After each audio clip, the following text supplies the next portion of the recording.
Uh-oh. Here we go.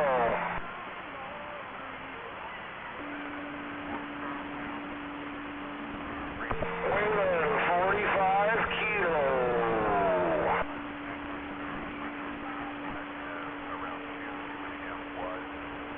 And thank you for turning my radio up.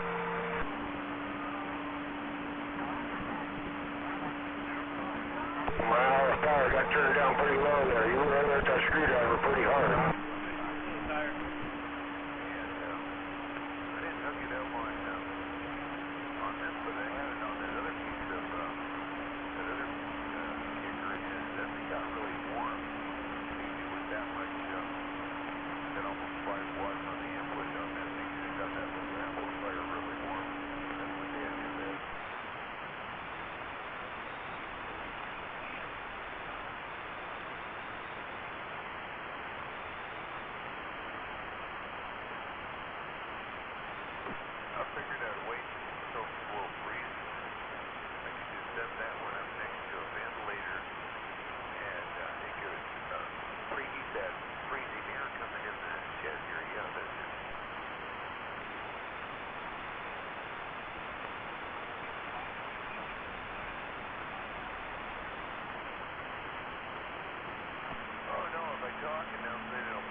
If I could just get Kilo to turn me the rest of the way up to 2,000, then I'd be good. At least get my dreams of guys under control.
that's a, look it up. Radio is like one of the three antennas. Or you can hook the one side of your antenna and select one of the three radios. Depends on which way you got it pointed. Because that switch will work either way. It doesn't matter. It don't care which way it's pointed.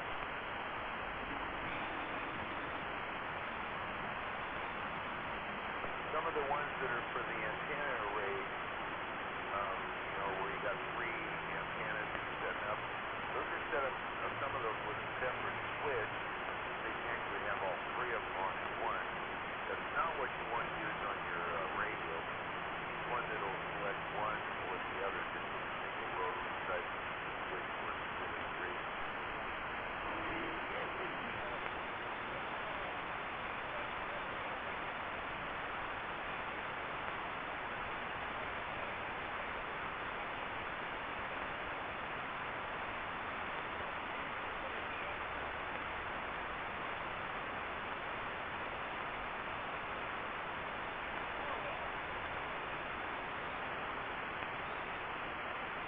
Yeah, it'd be pretty nice if you could switch back and forth. Yeah, you turn the one radio off, you're done using, click the other one over and turn it on. You're good to go. I see how that works really quick to switch.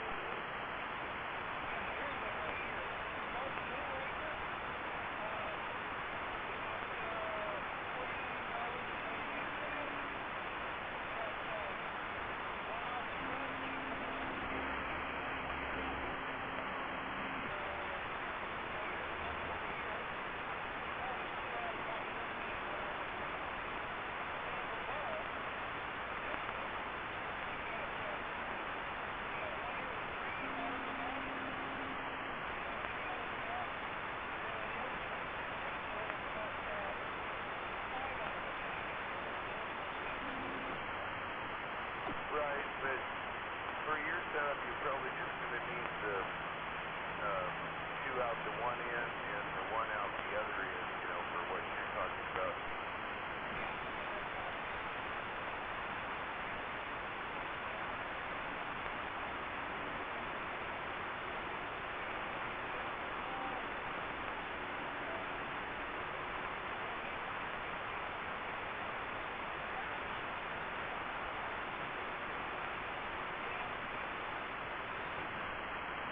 Yeah, most of the time, most people set those up. The Moonraker one, for example. The Moonraker antenna, that would be what that's for. And it would switch between vertical and horizontal. And some of those are set up so you can run vertical and horizontal just by clicking the two switches on at the same time.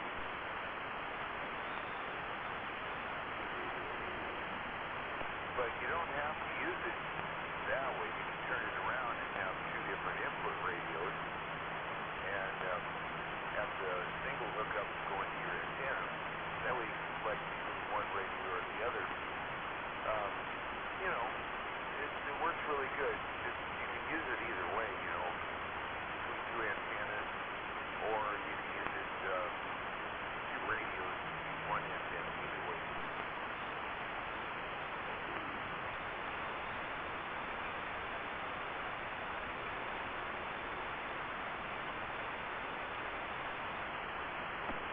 Yeah, you gotta do a 10-10 on the count of the 10-100, so you're temporarily 10-7. 10-4? 10-9? I gotta go fetch me a coffee. I'll see you in a bit.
Dirt man rolling. Rolling.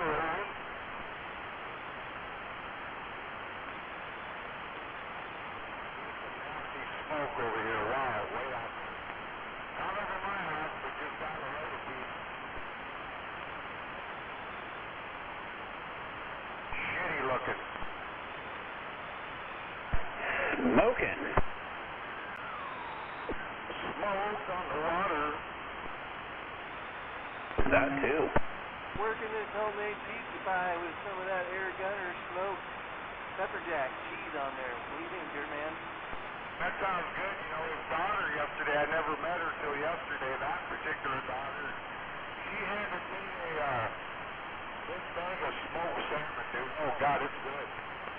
And then Gunner's wife went and got us a big old fillet of salmon, frozen fillet.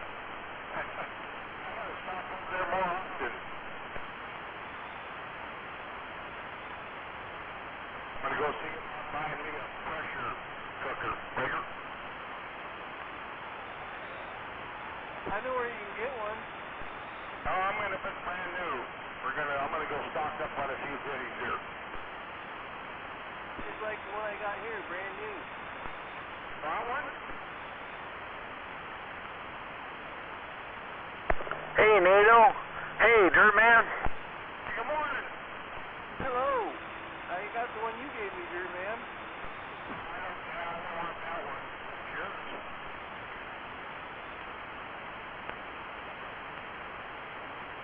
I only got one egg out of them chickens today so far. I didn't really have to check on mine today.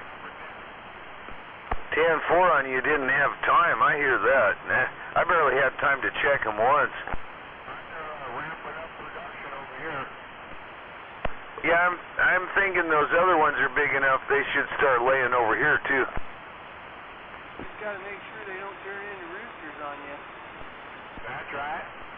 Yeah, I already got one rooster that one of them hens turned into a rooster there. You know, with today's sexual orientation problem, the chicken can come in as a hen, change its mind, and become a rooster any time, you know. I think those cuttlefish do that too.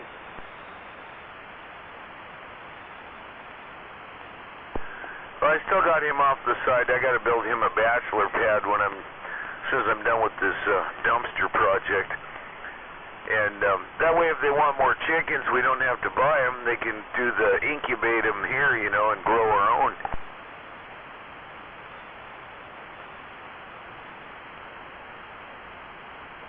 That rooster I got's got some weird bent around toes on each foot. The middle toe bends towards the outside and around rather than sticking out the front there.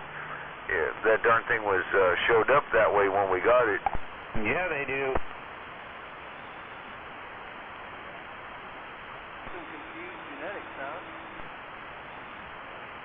I know, it's wraparound toes. Maybe he won't be so rough on the hens' backs when he climbs aboard there, Brigger.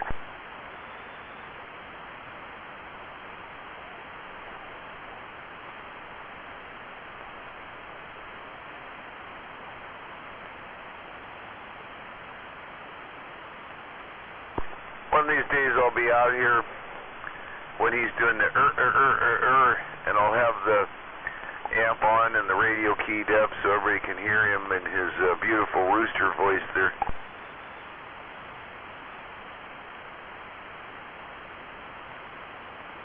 Well, that would be awesome. Good evening time, Inspector. Yeah, good evening, Nato. And number 10. Hey, Inspector, guess what I found? Oh, what'd you find now? I found a red band 2-speed Bendix hub. It's just missing the drive sprocket and the snap ring. I found a Schwinn OEM C-post, the narrow one with the narrow top on it. I'm still looking for I got those two things here. I got some rear hearing high flange front and rear. The rear would be like single speed for, you know, you put it on a single speed freewheel type bike, you know. Definitely. Still the red end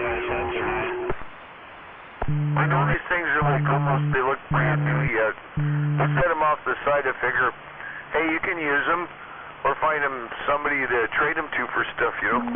Yeah, man. Absolutely. Yeah, keep your eyes out for stuff like that as you're digging through, man. Any of that Bendix 2-speed stuff in particular, too. That's good stuff to have. Allegedly, I have a box of parts and pieces. I didn't realize I had a whole 2-speed hub. But the parts and pieces are allegedly in the garage. I haven't found them yet. Yeah, remember you told me about that.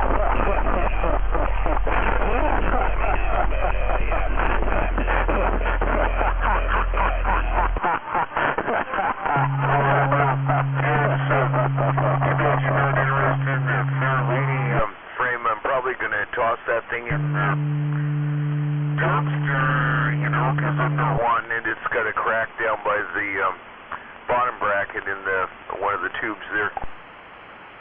Yeah, I'm not very interested in that unless it's still got bearings in it. When I dig it out, before I toss it, if it still has the OEM force,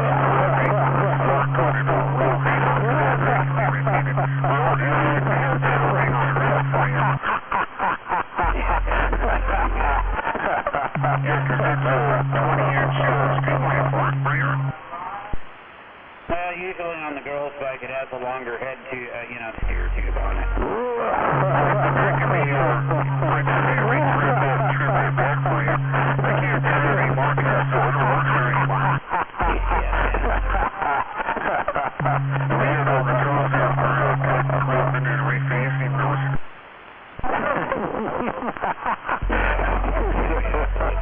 But yeah, it's always worth having some of those things around, you know, because they can come in handy at a later date.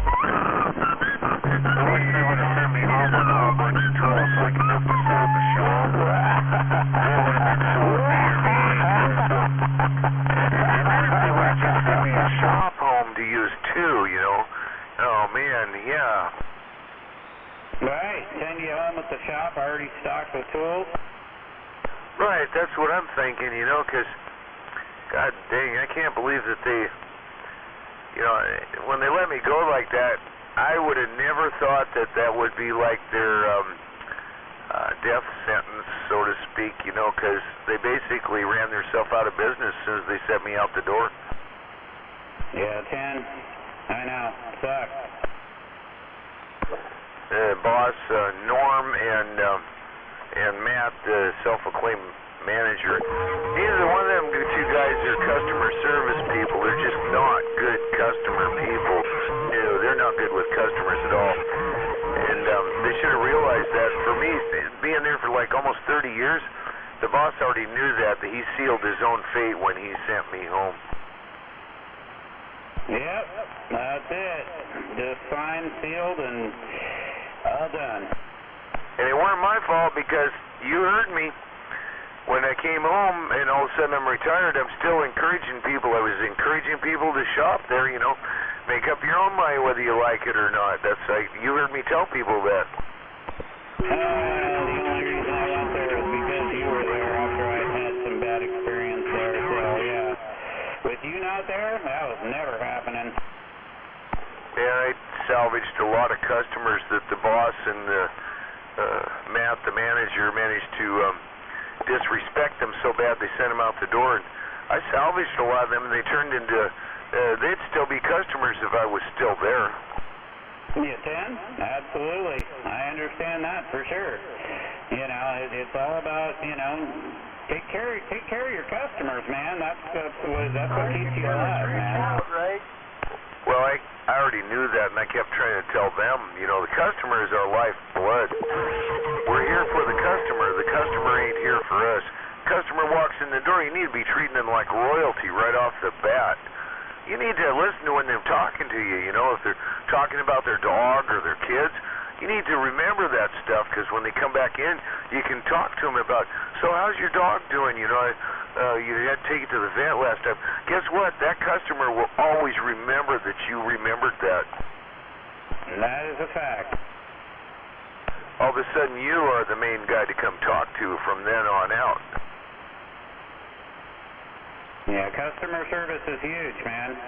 It's a big thing, you know, and, you know, if you get treated bad when you're there, then you're going to remember, then the customer remembers getting treated bad, and they're just like, yeah, I don't need to go back there again.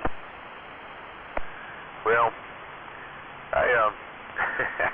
I know there weren't very many people like the boss man. Oh boy, I'm struggling for words to express this, because he really had a scowl on his face almost all the time. He would really diss customers really bad. He would hide out in his office rather than come and greet customers. The only people he would greet is if somebody came up from the church, the St. Mike's, you know, the priest or the deacon, or somebody had to honcho. Boy, he's down there, Johnny on the spot, smiling at him and greeting him and giving him the best deal he can. Waving up there. Yeah. You know, it got him in the end, I suppose, so to say, you know. I mean, it didn't take me but about 2 visits to figure that out, you know. It's like, yeah, I'm not, you know, I'm like, the last time I went in there and I talked to him, you know, Norm in particular, I was like, yeah, because he was like, why are you wasting my time? I'm like, okay, I won't. I won't ever waste your time again. Yeah, he had a weird way with the customers. He was not a customer person. He was not good with the customers. And I told him that on many occasions, you know, you would do much better, and we would do much better if you would just stay home. You can unlock the door and let us do our job, come back at the end of the day and lock it up. We would all be doing way better, and I told him that on many occasions. Well, it was only because I met you know, through the radio and whatnot, and went in there that, you know, you talked me into coming in again, and, you know, he got a little more business out of me, basically, because of that. You know, I mean, I ended up with that Electra Townie for my wife, and that's pretty nice built. The sand up, Yeah, and I wish he would have got that hub you were looking for your swing bike way back when, that set the tone for you didn't want to come back in anymore. I don't know why you wouldn't custom order stuff for people, because doing that, giving people good deals, I'm telling you, we would not have anything on the shelf if he would bother to cater to the customers. What's going on now? Just the normal stuff. Yep, well, don't feel bad, because that wasn't the only shop that told me that they weren't really interested in my custom bikes. So, Get a pull off, man. Get a pull off. They're like, oh, it'll never work. Yeah, no, you don't want to do that. Well, that's too bad, because those places that won't cater to the customers properly, they're just trying to sell you their new product. Hurry up and buy what you want. Get the hell out of our store. Perfect, man. They want you to spend the big bucks. They don't want you to spend, you know, just a little here and a little there. You know, they're just like, oh, we could sell you the whole damn bike. Yeah, well, you don't carry a swing bike, you know, that's already a 7-speed or something like that, you know. So, yeah, you know, I got to build it myself, and I got to figure out how to do it. And if you guys aren't willing to help me, then, well, I'll just go do it myself. And to me, that's the one thing that I kept going around with Norm, the boss. We need to cater to the people that come in and buy a part at a time, and a piece here and a piece there. They're building their custom bikes because it all adds up, and they'll tell their friends. Pretty soon they'll be coming back and getting more parts and stuff. They'll come back and actually buy stuff from us besides that if you treat them right. Now, we could slim it down to one. Yeah, they're looking for the high dollar sales. Yeah, I know. He'd get stuff in the store that was priced out of the market that we had, or customers that's out of their price range. He put stuff on the shelf, and then he'd tell me, when I'm telling him I need to get this thing in for the customer, he says, why are you trying to sell them something we don't have rather than selling them what we do have? And I says, because we don't have what they need. Why don't you let me get what they need and we can sell it? Why are you buying stuff nobody wants? Trailer. Yeah, that's kind of how it goes, and now it's like what? Trek? owns like what, 3 bike shops in town or something? Or maybe Yeah, that is impossible. We'll have to put your trailer on. Well, that's okay. I tried calling the boss to talk with him because I've known him my whole life. He's not a family member, but I know Selco is their like family almost. And I did try to call him for almost a year after they sent me home. He wouldn't answer the phone. He would not return any of my calls. I finally just quit calling and says, okay, fine. We'll be that way too. I just won't waste my time with you. Yeah, that kind of shows you know, where you stood in line, you know. He was using you to get the job done, and once you were gone, you know, yeah, you weren't very important. I watched, Well, when they started to flounder, they didn't even bother coming up and seeing if I'd go back to work for them, and that's what I find just so weird. They knew they were floundering, and they knew I needed to be there, but because of how they're so stubborn and set in their ways, they didn't do that. They ended up with the shop shut down. They ended up out of business because of that. I do kind of feel bad for that in the sense of, you know how many customers I let down by that happening, but it wasn't even my fault. Well, it wasn't your fault because you weren't really responsible for any of that. You did what you did. What's going on there? That's quick. You know, and if they'd let you have a little bit more time in the front, you know, and allow you to let people purchase what they wanted, it would have been a different story. The name's Blisket. Well, you know they put those walls up in the back and pushed me farther back in the corner so I wouldn't interact with the customers. And I kept going out and salvaging customers because I am a good customer service for New York. Those guys weren't cool classic. Dude, I got some spooky posters. They're really cool. The shop went up. They started losing customers. You know, they started to do what I would to try to circumvent a lot of that, but when it's all you know, you take the walls away, and another wall pushed me farther back in the class of 1984. Accessing you. That's what he told me. Why not? Well, I just all the good 80s. All the good shit that came out of the 80s. Well, and part of it is the fact that you were good in the back, but you were good in the front, but you were good in the back, and then you were in the back, and if you were out front. Yeah, I got all those. Oh, I got every Mad Max soundtrack on vinyl. Also. Oh, I was keeping up with my work. It's crazy because Warner Brothers released it with Road Warrior, like the first one. Yeah. Mad Max. What he was trying to put a stop to. It had nothing to do. That was released under another label for the score. The workbook and the only ones I have. I should have bought them on vinyl. I didn't know I did buy that. I did buy the most most recent one, area, so to speak. Fury Road. I bought the soundtrack for that. It was the one that came with the everything cut out. Find it. I'll show you the artwork on the 12 of the album covers. That's pretty cool. What was doing? Yeah, I started watching that. Most recent Furiosa one. It was pretty good, and then I fell asleep, so I gotta finish it. Probably gonna start over, but that one was pretty interesting. Yeah, the original Mad Max. Black and red bike that I were awesome, man. All three of them. When I spread the frame a little bit, I bent it. I like the original, the first one, that Road Warrior, really good too. I mean, they're all good, but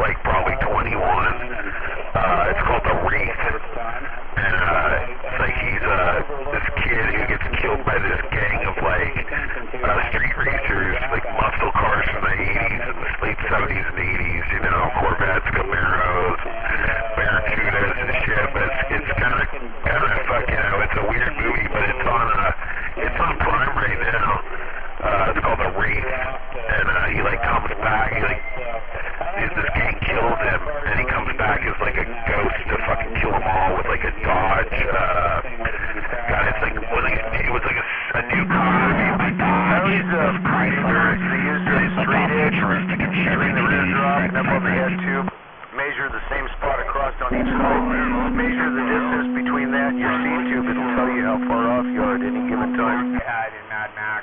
Yeah, I had it 1 centimeter off. It was 1 centimeter off, so yeah, I got it straightened out. Dude, I had some fucking lady call me Mad Max on fucking stage the other night and shit. It's kind of fucking hilarious. But I mean, dude, I got him hard. And, you know, his symbol fucking, you get it down to 2 millimeters, 4 millimeters or less, it's not real bad. You know, like Fury Road, you ever seen Fury Road? Yeah, it was off by a centimeter, and I could You know, the War Boys got that fucking wheel skull, the flames, scars in the back of their neck. Oh, wow, you got that, Ah, bro. Yeah, I'm a fucking, dude, I showed up I went to go see Furiosa in the theaters, bro. And, fuck, man, they were taking down the movie posters, and I said, you gotta give me those. And he looked at me like, what? I'm like, yeah, you gotta give me those, bro. Who the fuck shows up first showing, opening day, and it's got these tattoos? We never called that crab walk because when the wheels are lined up with each other tracking, we don't really, that's a true crab walk. However, we usually refer to that sideways forward walk. We call that dog walking, you know, where the back goes on. There's two tracks from the front. That's poster too. That's dog walk. Fury Road came out. They were giving, if you bought tickets the day of the show, they gave you a poster, like an 18 by 11-inch poster. And I got like 3 of those left over, like in a sealed fucking thing. And I knew if I finished putting it together, it was going to bother me. Hell yeah. I just took it back apart, man. But yeah, I like the art. I'll send you some photos. I realigned it. I used to get all the movie posters from the Valley 6. And I had them all stored out there on a reservation, but our storage unit burned. That really hurt. Always did by inch. 2 millimeters, you wouldn't want to exceed 4, you want to be around 4 meters. Usually, when the east of an inch, 3 millimeters or maximum, but you get a 16-inch side-to-side variation of less spot on it. Like, that's where, 1 or 3 millimeters, that's good. That's right around that feature. I'm trying to remember what it was. Fuck, what was that feature? I found out there that one movie theater driving over by Gonzo's too, over there in Shelton. That's a pretty cool one too. I got to attend to here, but oh yeah. Yeah, I had just about 40 years worth of posters from there. And all rolled and neatly received and put away, and some asshole burned the fucking storage unit. Catch you later. That's no good. Yeah, Biscuit, I'll send you a text with some of these soundtrack. I got a feeling like they call the soundtrack to the Mad Max series. Otherwise it'll be empty by the time I get there. They made one for different countries. Some of them were different by the time I get there. Completely different artwork. Originally, the first one he was supposed to be it was that actor, that character on the bike. Because the artwork from the soundtrack was like him with the motorcycle helmet on and shit. And it's kind of weird how they changed it up. How George changed it up and shit. But sure I will. I think I really don't like the real side. It's a good. It's a big storyline. Explains how she became until I go to sleep, you know. But I don't like the fucking CGI, dude. They did way better and made way more money. That's why it flopped at the box office. Shit, I gotta go get that coffee before they did. Tom Hardy, well, they had a cameo of Tom Hardy, and I don't think he's gonna come back to do another one. I don't think he's gonna come back to do Mad Max 1 and Mad Max 2, because Furiosa and Fury Road are based off the comic books. You know that? Oh no, I didn't know. They were based off comic books. Those guys Illustrated comic in 2010. They came out with Illustrated Comics, Furiosa, Morton Joe, Nux. They did a comic book of Nux, and then they did Mad Max 1 and Mad Max 2 comics. And those were new illustrations. They took those illustrations and stories to George, and then they made the movie Fury Road. That's exactly how it came out. But the movie does not. Like that you saw in Furiosa, like, the fucking rape scenes and shit like that. It was a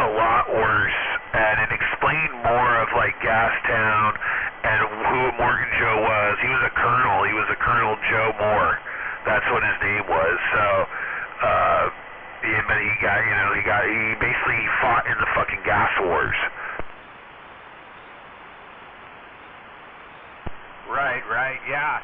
Yeah, I like how they got all them motorcycles and it'd break down or they blew a tire and they'd take the gas tank, quick disconnect, like 6-gallon boat gas tank and put it on another bike and shit. Oh yeah, the Thunder bike. That's a Thunder bike. Oh man, dude. Yeah, no, yeah, you know they do a thing called Wasteland Weekend, right? That. They do an event every year after Burning Man in the Mojave Desert for a week and a half called Wasteland Weekend. It started in 2013 as kind of like a fundraiser, what do they call it, independent fundraiser, and now it's blown up so big. So what it is it's a post-apocalyptic fucking like week and a half of fucking partying in the Mojave with Thunderdome and all that shit, dude. Like, look it up on YouTube. Dude, the people that bring cars out there, so the whole right? But here's the deal. You need to bring enough supplies and water. They do not use money to buy anything. You have to barter, bro. You have to be in costume the whole fucking time. It's like LARPing for fucking post-apocalyptic shit. What's that? I'll trade you a case of water for a gram of cocaine. You're 100% off of the swim stuff. A pair of shoes for a fucking you can bring real, you can bring props.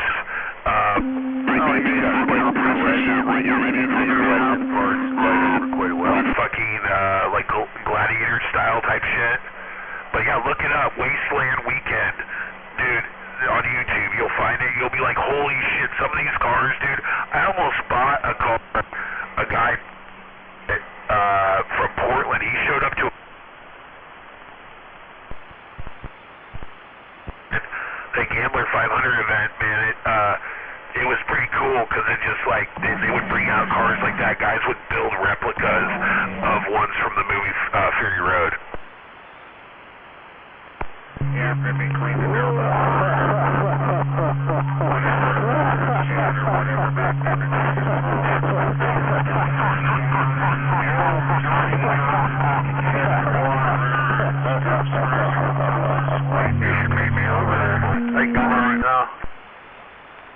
Where? A lot of them over there.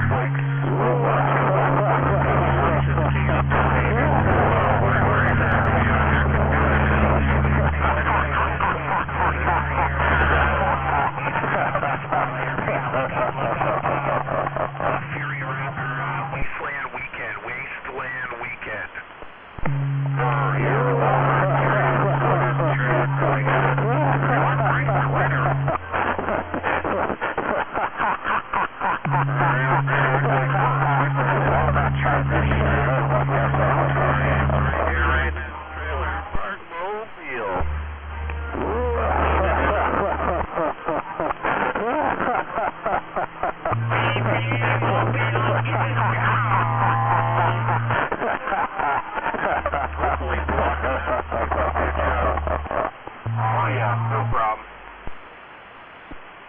Some people used to go into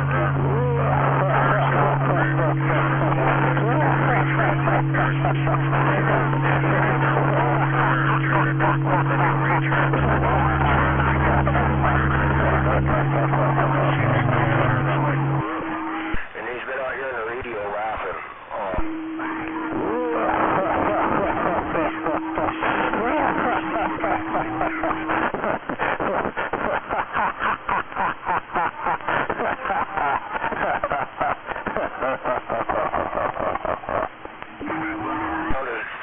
Saying he's going to kill himself and then laughing, and then he gets out here on the radio and whistles and laughs. I think we need a 72-hour psyche. Cruising on down the road, and all of a sudden that recap. Well,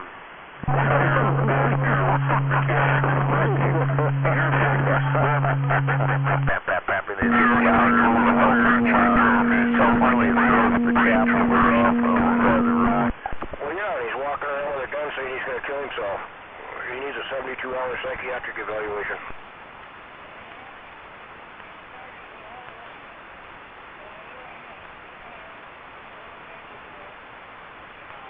There's a thought. They have to go check. Yep, I know where there's a payphone.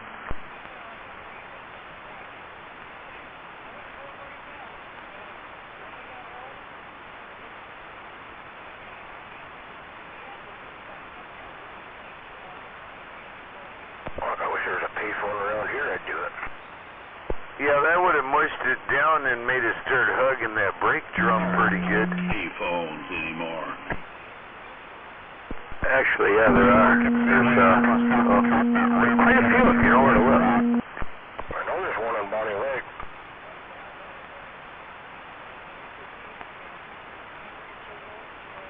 It's in the Bonnie Lake, Fred Meyer's parking lot out by... Yeah, so I've seen that before. Gravel road, they got the flat on the front, and they figured they could just, I think it was either one of my uncles or my dad did that. Figured he could just drive a little farther because he's within 5 miles of home, and he goes way down. He's trying to get that flat tire to stay up there with the rim, you know, and finally spit that thing off, and it just blammed down on the rim. That gravel road beat the hell out of that rim. As I remember, they had a hell of a spot. Don't know. I seem to remember still seeing blue out in front there. The one by Rogers, the closest little grocery store, or Yeah. convenience store by Rogers. Yeah. Ah, see, I see, said the blind man to the deaf woman.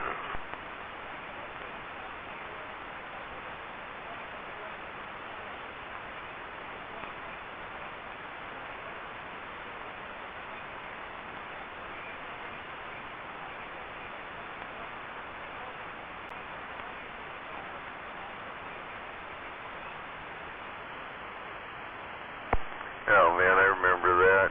Shock's bad. Oh man, and there's one car that had a bad ball joint under the one side there. Doggone, you'd get that thing about 35, it starts kind of shimmying on the front end there. Get up around 45, it's smooth back out. You cruise that thing down the freeway, 50, 60 miles an hour, it's all smooth. Get everybody sleeping in the car because you're going out to the beach. Looking around there, everybody's sleeping. You slow down to about 45, nice and easy, and then just grab that, you know, just kind of twitch the steering wheel real quick, and boy, that thing would start dancing all over the road. Womp, womp, womp, womp, womp, womp, womp. Everybody in the car be waking. And of course, has got a whole bunch of them down there by the ferry terminal. And the market. Anything in Maple Valley, Covington, Hobart? Haven't got that far yet. Oh, okay.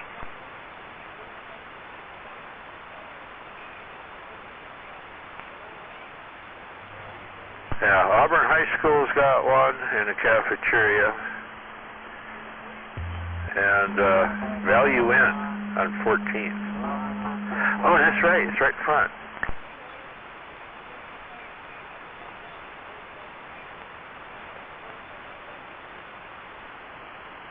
Starting to think this radio don't put out. That front end got so bad on that car I just mentioned, and this is one time I pulled into a parking lot, cranked her to the right real hard, kind of miscalculated and caught part of the curb there, and all of a sudden I had the one wheel kind of pointing off for a full right turn on the right hand side, and I still got the wheel straightened out on the left side there because it went all pigeon-toed or something there, so it's really weird. Ended up having to fix that thing right there in the parking lot. Back then, they didn't run you out of there as much, but nowadays you go try to fix your car, take it apart in the parking lot, they're going to have a tow truck there, policeman, you're going to get taken for that crap. Sell or put a home portable phone And on top of it. they tell you if you can't work on it, you need to tow that thing somewhere and work on it somewhere else. That's what they'll tell you nowadays. Well, it's Black Diamond Mini Mart at Senex Mini Mart, neighborhood market, and well, there's two of them actually. At the neighborhood market. was so funny. Pulled into the curb there and into that right turn up into the parking lot there, and he clipped the edge of the curb, and I can feel it. Yeah, I haven't gotten very far down the list here. Yeah, working on it. One wheel's like all the way full right. Buckley. Tires almost touching the inside of the frame there. Left wheel's still hooked up to the steering box. Buckley Inn on West Main. The Mini Mart right there on 410. Rosie's IGA has one. Wally's Drive-In has one. And there's one on the corner there at State Highway 410 and Park Avenue. Rosie's IGA is the pot store or the grill off now. And they don't have a phone there anymore. This is supposed to be an up-to-date deal. Go off to the side of the highway and, rest. We'd rather have you sleeping along the edge of the road than driving while you're asleep. And an asleep driver can cause more damage than a drunk driver. So nowadays, if you pull off to the side of the highway in a non-designated area, the police are going to show up. They're probably going to ticket you, impound your car, all kinds of other carnation, make you get out, and they'll have you prove you're not drunk. Yeah, you're pulled over there because you're high. That's what they'll be telling you.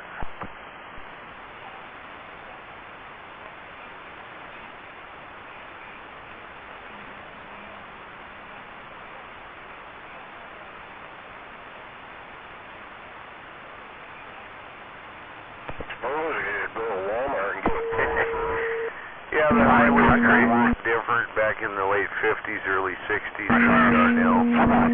Albert's Red Apple Market, Eagles Nest Motel, and the Shell Mini Mart. The worst you might get is a policeman might stop by and tap on the window, make sure everybody's okay. Yeah, well, he's just too tired to drive. Okay, well, it's a good thing you pulled over and they'd be on their way. But that was back in the 50s and 60s. Burn a phone and register it with his address, and then call.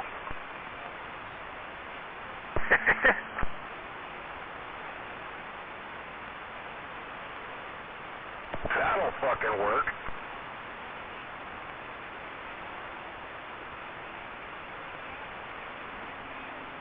A fictitious name, his address, burner phone, and that way, when they get the call, and I give them the address of where he's at doing this. Yeah, they do have to try to limit your stay for 8 hours or less. There might have been somebody else already in that spot earlier. Just remember, whenever you buy one of the damn things, there's a camera watching. Enumclaw has a bunch.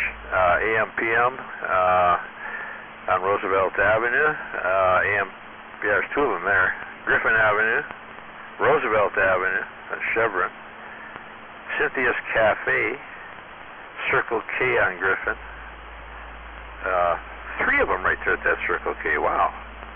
There's one at the Godfather's Pizza. High school. Several at the high school. The McDonald's. Wow, there's a shitload of them all along there. They'll pick that guy up and be like, holy fuck, this guy is crazy. We better lock him up for good. I'll catch you later. Yeah. Be out here tomorrow, I'm sure you will.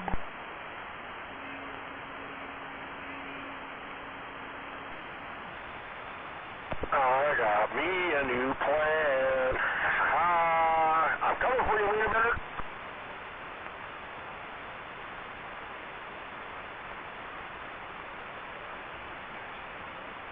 Haven't heard me laughing lately.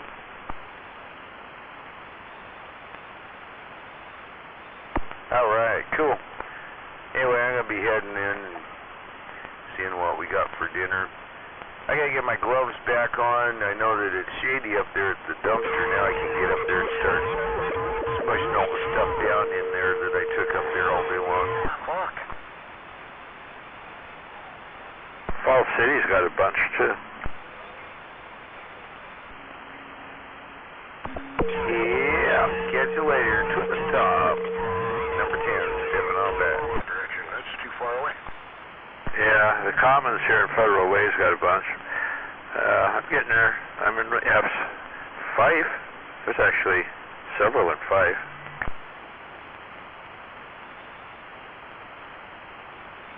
Well, you already went past the C's, which is Covington. They didn't have any in Covington. Now you got Maple Valley and Hobart.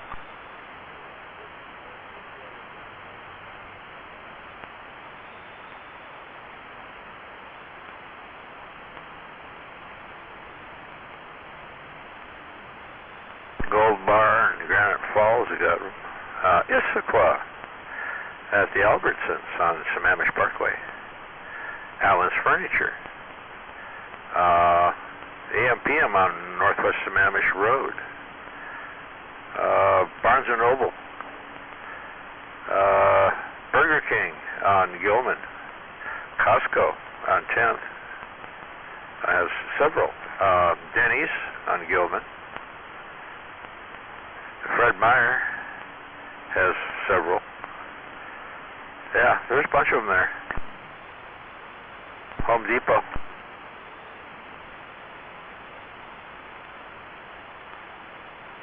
And it's Issaquah 9 Cinemas.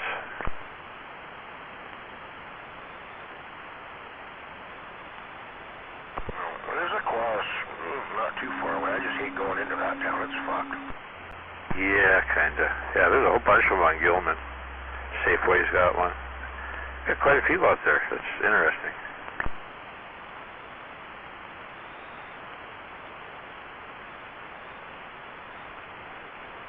Ken's got one at the fire station on 132nd Avenue. And Jack in the Box on 108th, top of the hill there. Inside.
Well, there doesn't seem to be any in Hobart.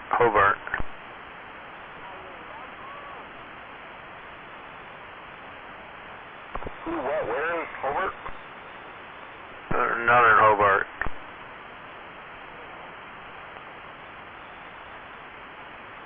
Coming up on Maple Valley here.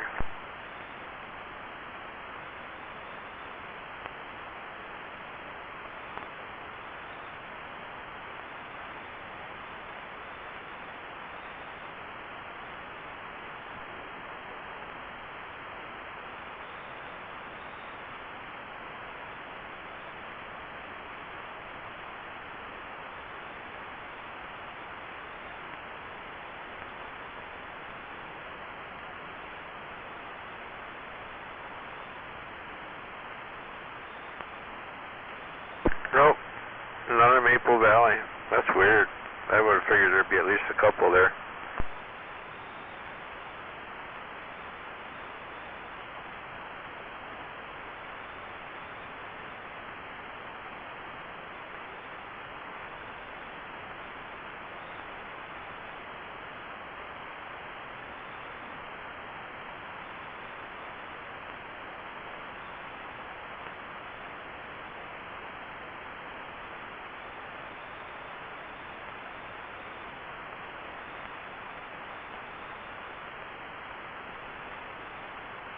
North Bend's got a bunch.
Seems to be a lot of payphones in areas of government, you know, where people don't want certain things to show up on their cell phone, list or whatever, record. Well, fuck, you'd think that'd be downtown Kent down there. Holy shit.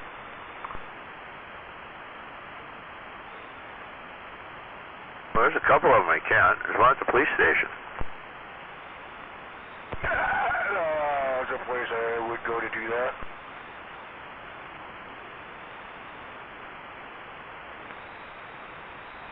Officer, I was just there. I just seen him.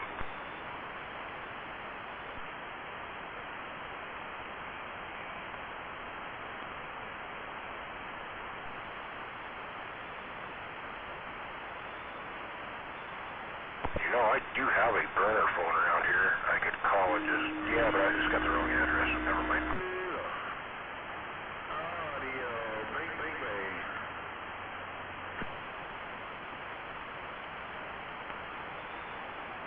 Well, grow ahead there, Brager.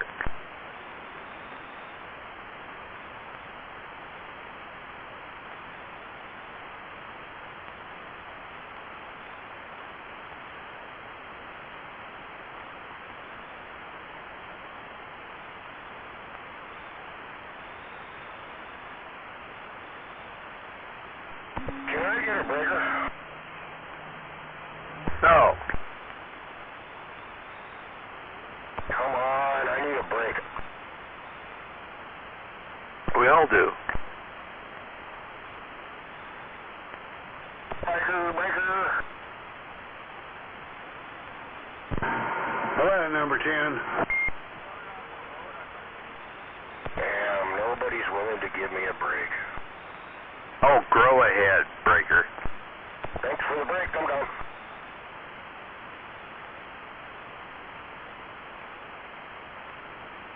You were supposed to grow ahead.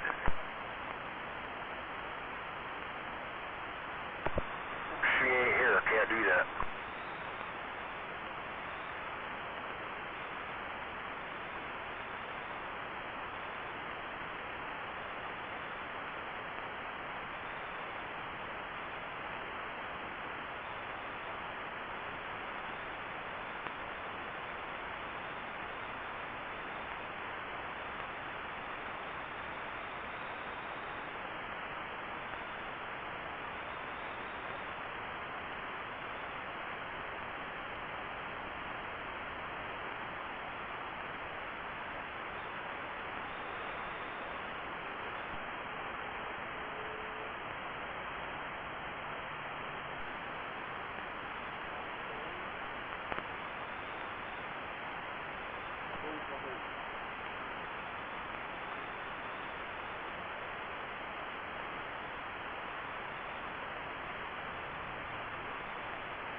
Hello, radio, royalty, Mud Dog Base Station, and we're just playing in the mud.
We got skunked on the pressure counter.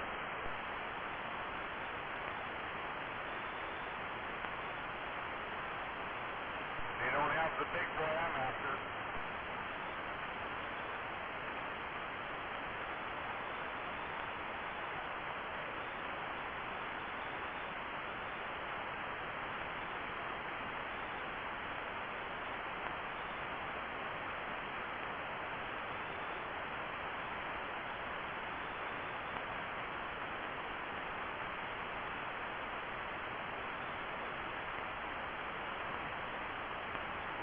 Working this southbound hammer.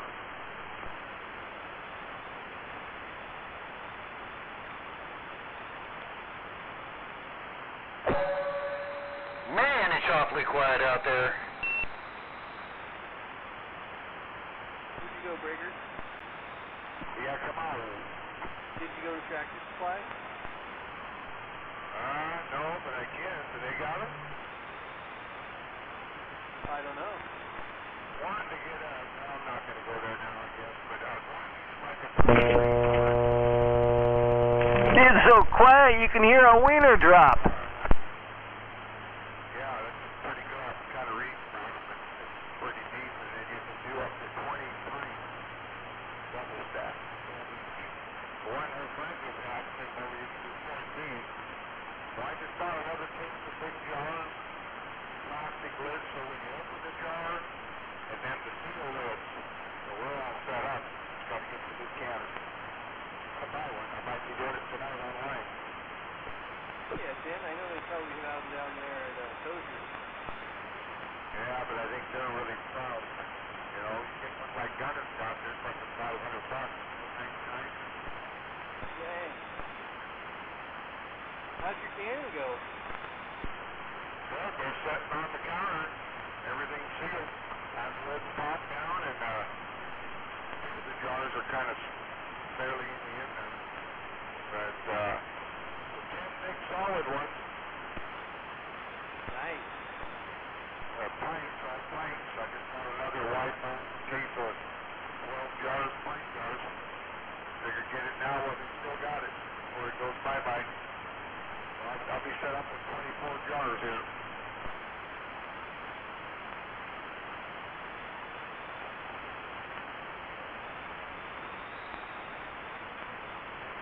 It's gonna be even hotter tomorrow. Yeah, I seen that. Yeah. So we got our pressure up on that thing, you know.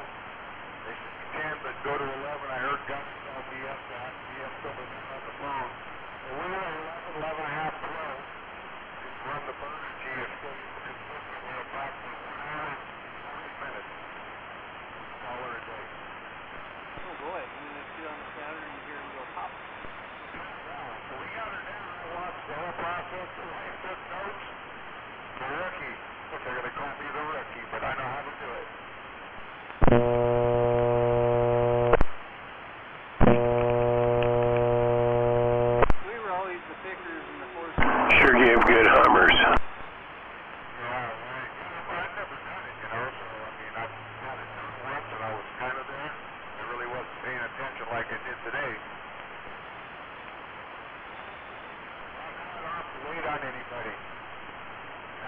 my own. So that's the whole purpose. I'm like, oh, no. Went down, I'm going to buy one.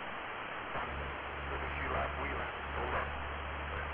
A little 16 quart, you can do 10. Now I can buy 12 jars at a time and double it, so 20. I should be able to do 20 in that 23 quart.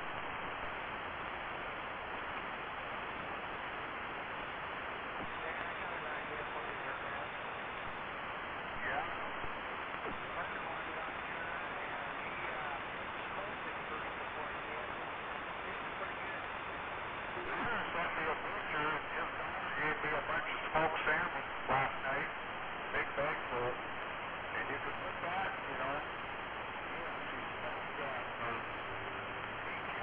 3 jars of smoked salmon today. He sent me pictures. That's kind of good.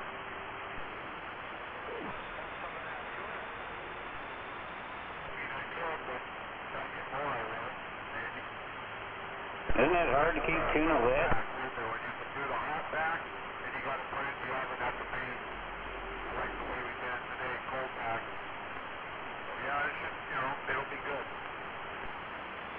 Isn't it hard to keep tuna lit when you're trying to smoke it? Yeah, Roger. Some just now we bought her some, I think they're 10-inch tortilla, corn tortillas, and wrap up some lettuce and tuna, roll that bad boy up, there you go. Freaking tuna wrap. Whoa, another one.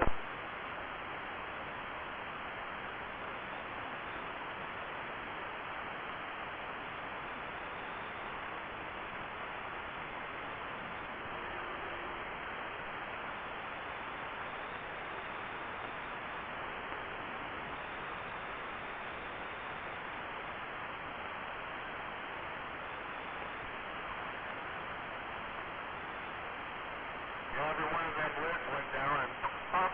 The last one took about 10 minutes. Oh boy, is that gonna, and it did it. Like, yoo-hoo! 12 for 12.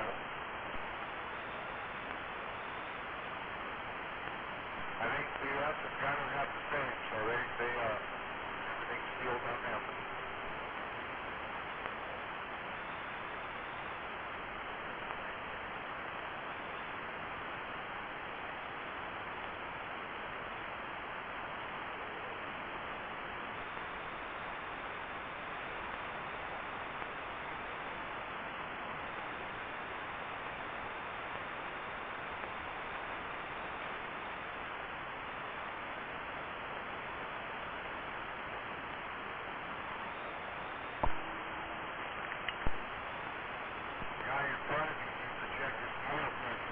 Alright, does this one still hum too? No, but you ain't got no audio. No. I mean, you got audio, but, you know, it's not, you're pretty quiet, you know, like a 9S unit signal, but, you know, I hear people 3S units with more audio. Yeah, this is one of them 980 SSDs. It should be louder than that, but it's not. Oh, I turned my volume up. I heard you a little better that time. Yeah, but I don't want to blow yours out once somebody else transmits.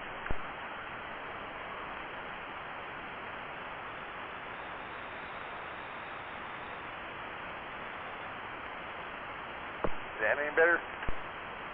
Getting there.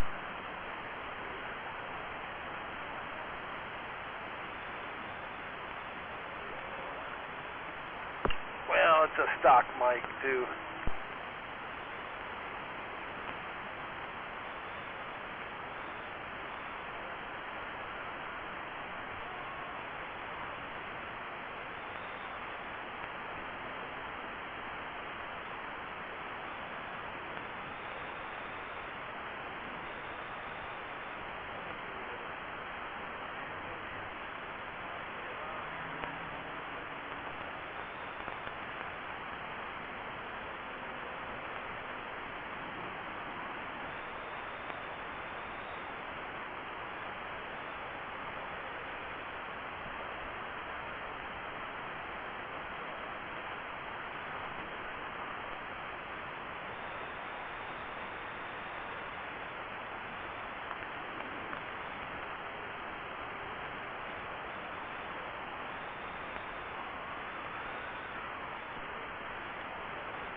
what you working on over there, Rifleman?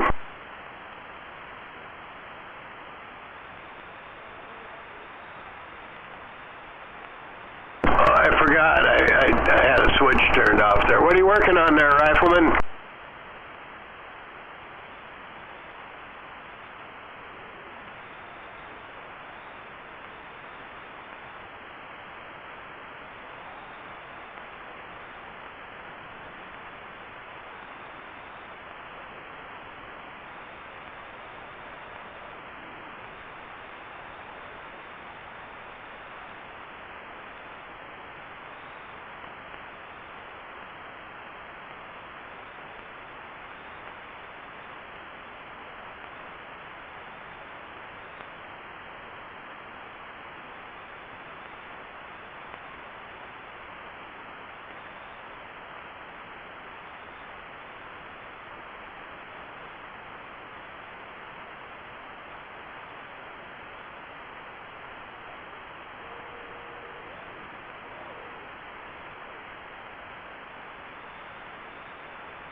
Ain't nobody on the radio tonight.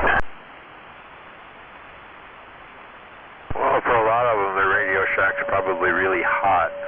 Mine's not. Mine, just a little while ago made it to 70 degrees when the sun was right in the freaking front doorway. Yeah, it's probably too hot. Or they're outside doing something in the heat.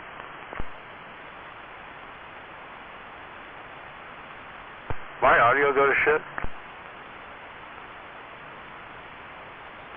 You're working. Okay. I worry about that, because every once in a while it just sort of quits for some reason. Protesting. Yeah, I'm still working the bugs out of this mess.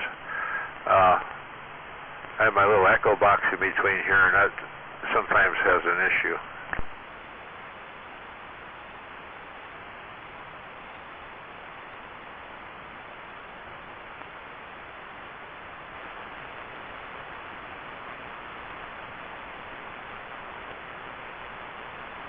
I got a half a harebrained idea.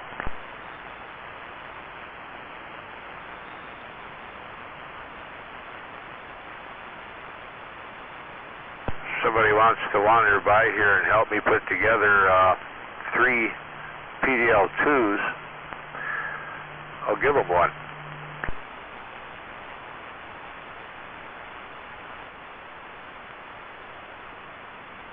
And they'll get the knowledge of how to put stuff together.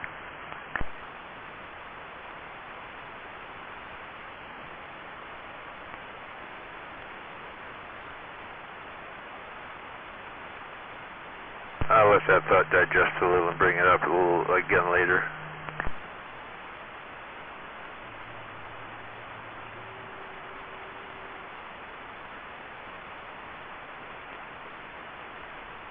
I think I got enough material to make 4 of them actually.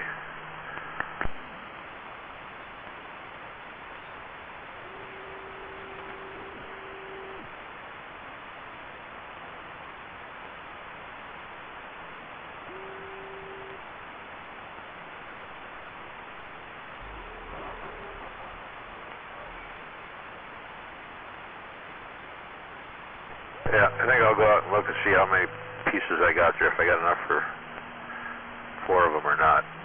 And, yeah, I got to get some other shit together, too. I got to get a bunch of stainless steel hardware together. And I have the wire. I have the perimeter wires already.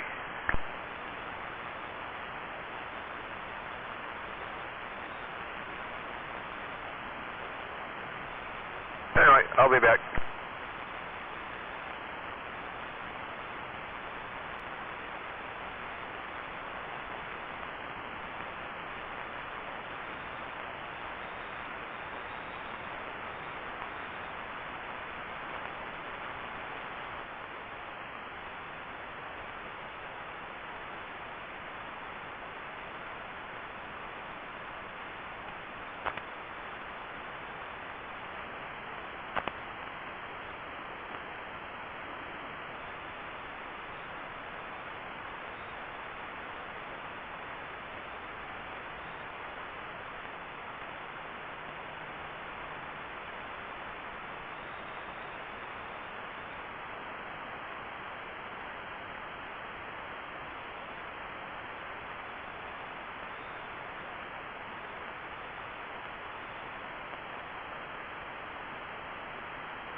a good one right there.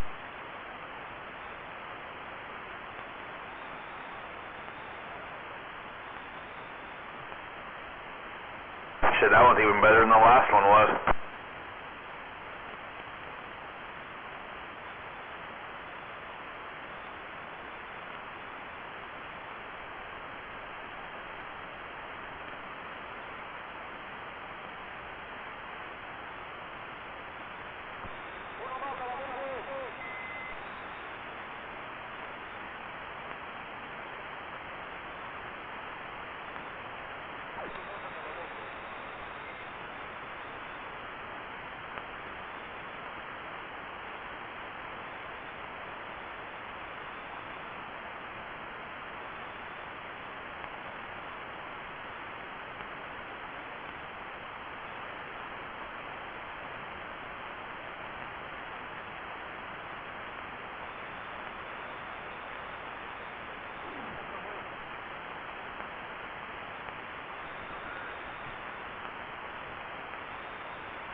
Keep it up. They're going to come visit you.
I really think that you have mental issues, and I think you're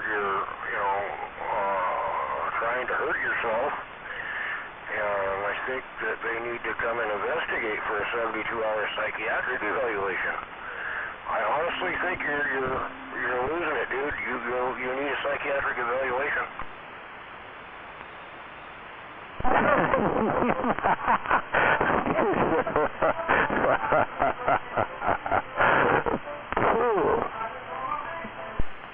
Are you okay? Are you okay with your better? Are you trying to commit suicide there?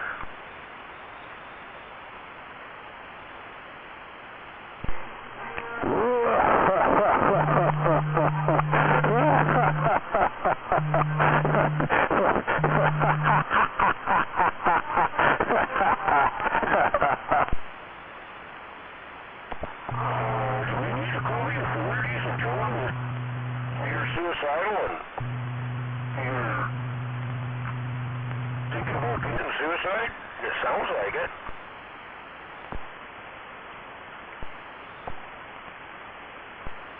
How about that radio check? Radio check.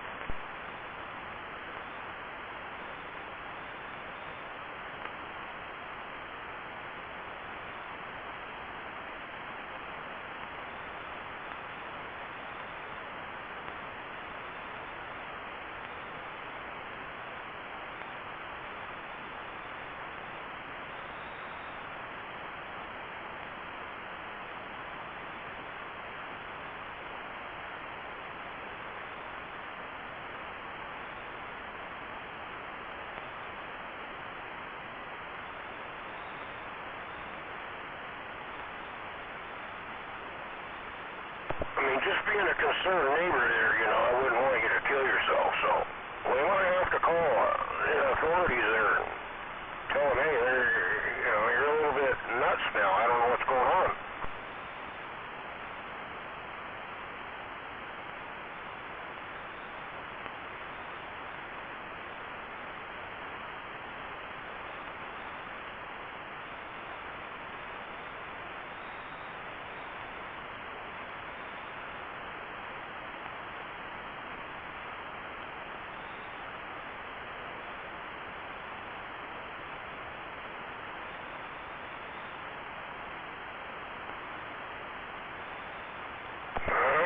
Started getting out here whistling and laughing and then walking around his yard in circles. I think he had a gun in his hand. He's talking about committing suicide. I don't know. You okay with your better? Do we need to call the authorities and tell them what's going on? I heard the part about taking that gun and blowing his brains out.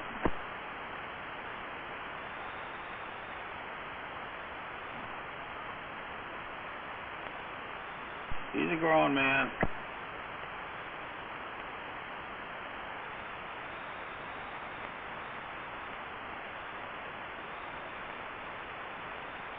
Well, hasn't he been blowing his brains out at the truck stop for years?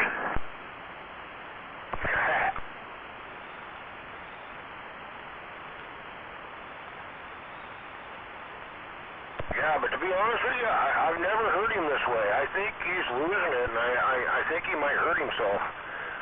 So I think I need to inform the authorities.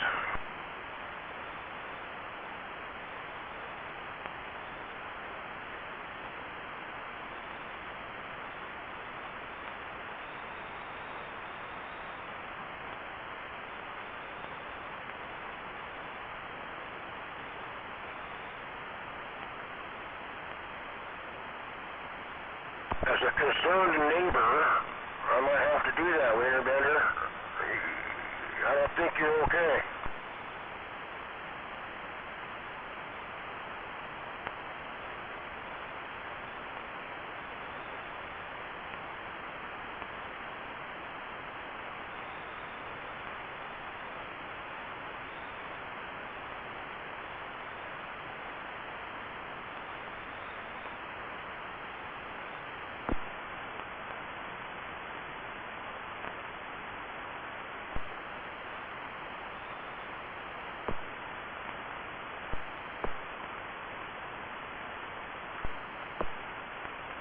Radio check, radio check.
Shut up.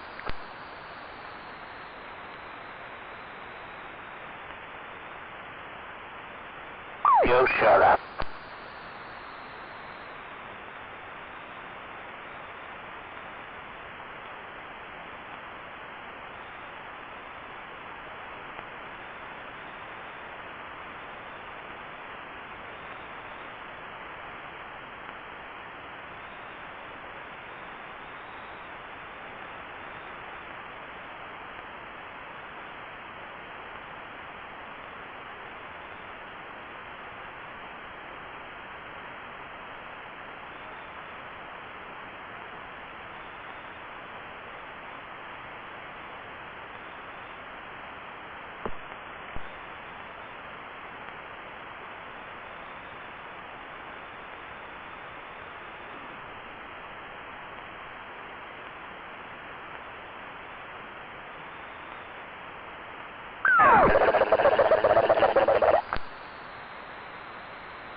Quiet, cop. Shut up.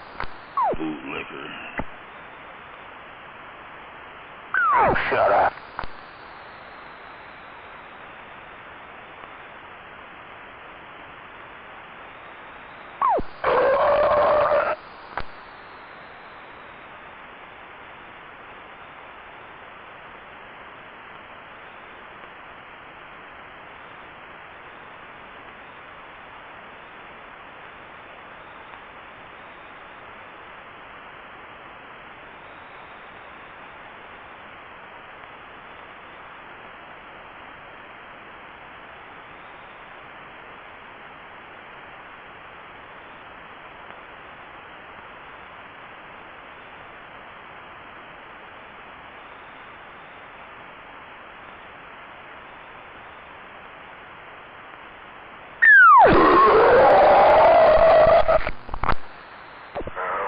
Stephanie Lawson's gonna like these recordings.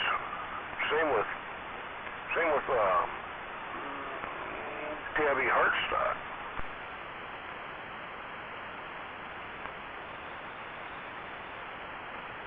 Shut up. Think Stephanie's gonna like hearing what she gets delivered to her, or Debbie? I'm sure they won't appreciate you.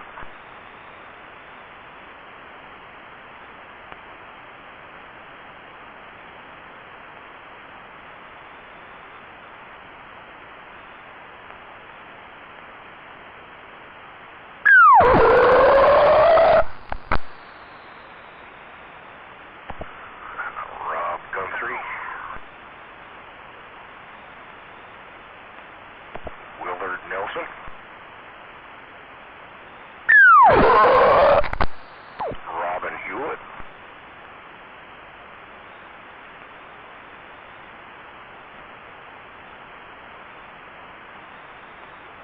Oh, Richard.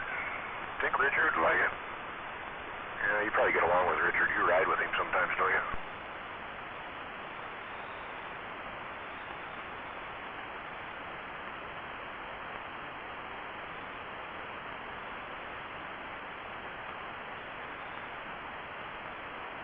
Dave Culp. Yeah, he's a pretty cool guy.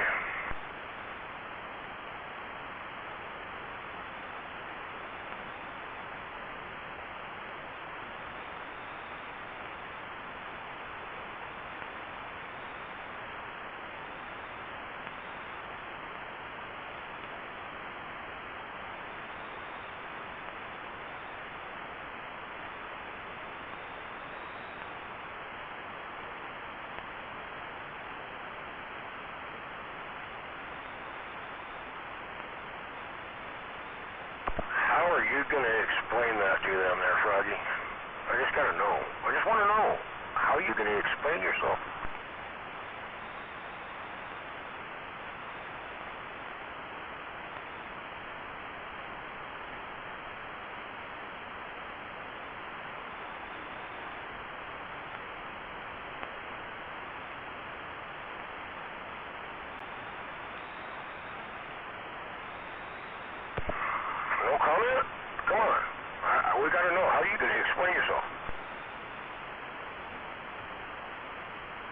Oh, shut up.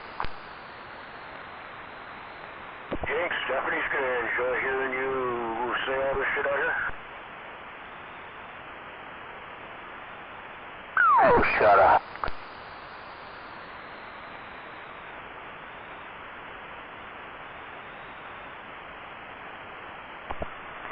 Debbie seems like she's a pretty nice person, and I'm pretty sure she don't like people like you saying that stuff.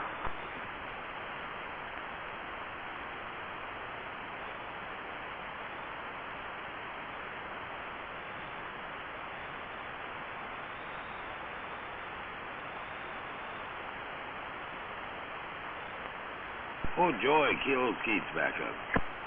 Oh, I was gonna tell you, it's been up for a while.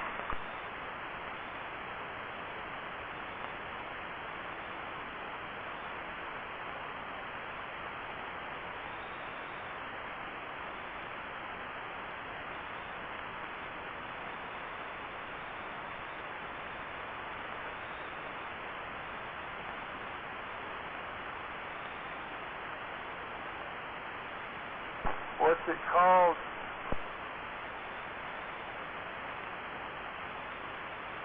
.45 kilo channel.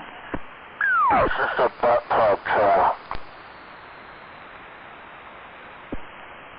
Not the latest.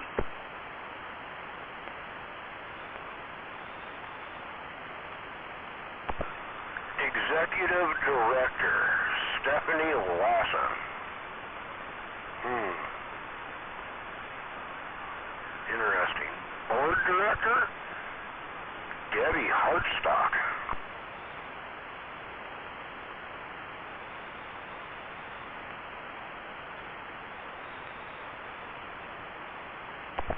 You guys want to call the food bank up there where Froggy works? Those are the two main girls you want to talk to.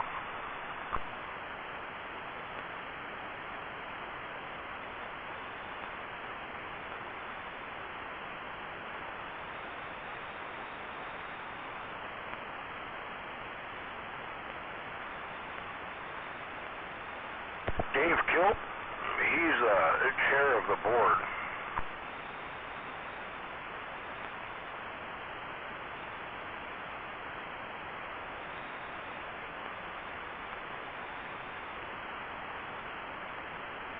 And Willard Nelson is the treasurer. Yeah. And Robin Hewlett, she's a board member. Yeah, all those people you can contact up there and talk to them about frogging.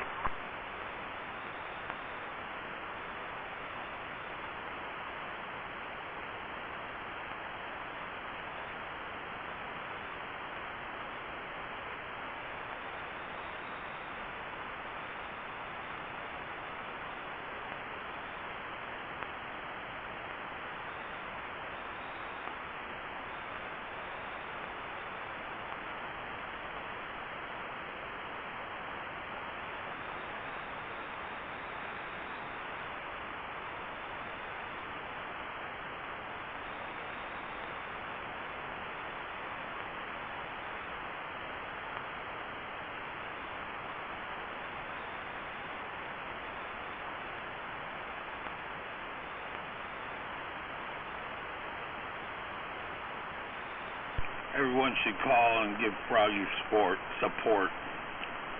in his endeavors.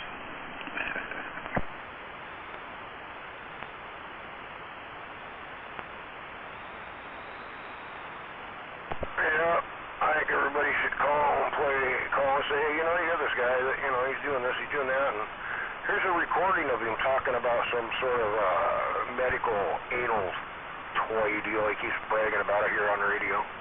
I don't think they'd like to hear the recordings of that.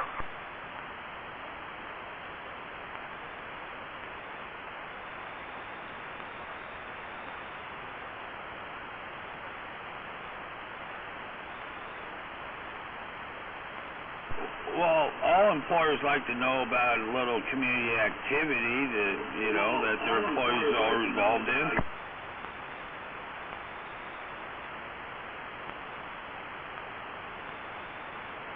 Well, like concern is there's a lot of children around that food bank, and there's a lot of children that go into that food bank, and the way that guy talks and about that type of stuff, that's a little concerning for them children.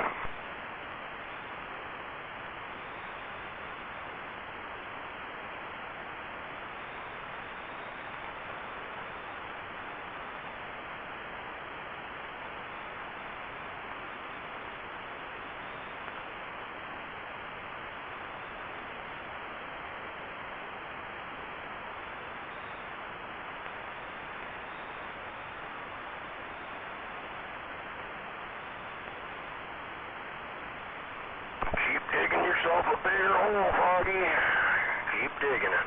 Just saying.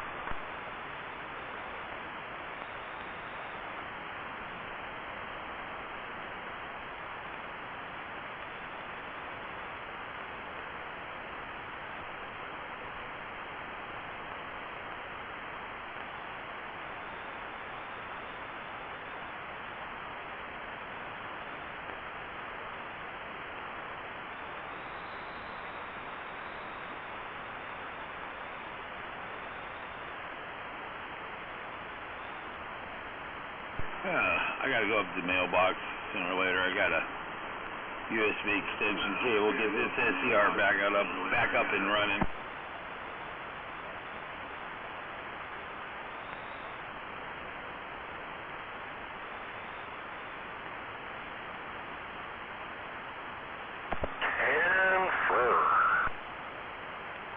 That way I can do some quick records.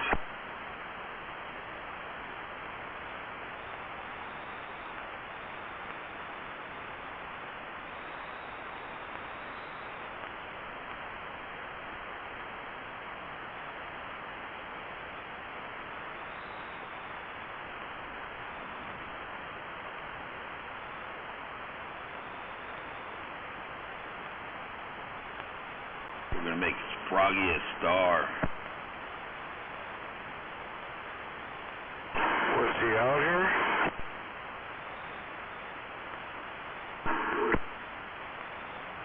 He was.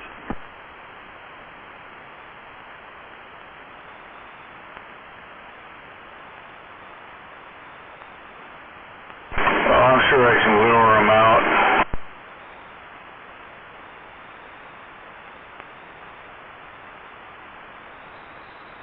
Cocksucker.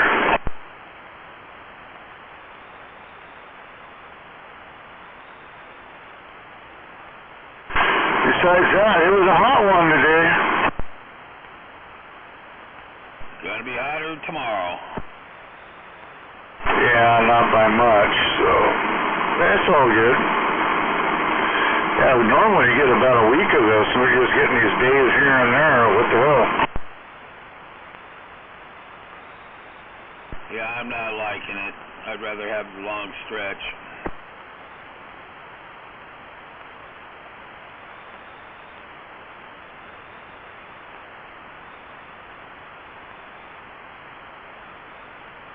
I need more sun for my chili peppers.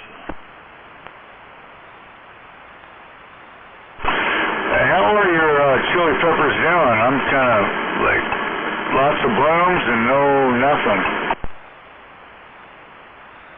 I got every plant has produced peppers at this point. There's still some blooms, and you know they're forming, but they need more sun. I hear hot soil is the ticket on those. People grow them in tires, put dirt in tires and grow them in there because it keeps the soil hot. What do you think about that? I think it's a good idea. I got mine in 10-gallon fabric containers above ground, and they're doing really good.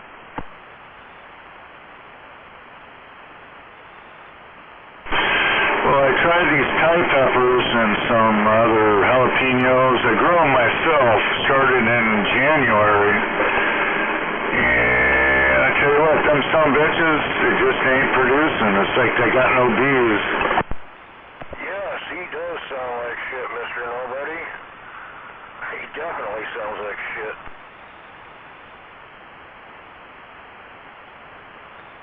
Yeah, your audio's different today, Hammerhead. Change something?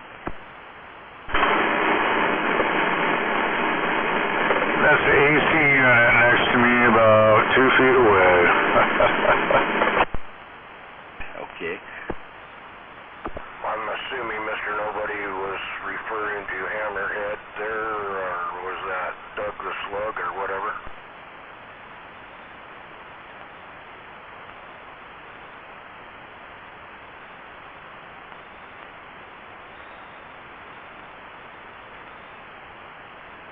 Well, if I talk right away, it probably doesn't affect me that bad, I hope.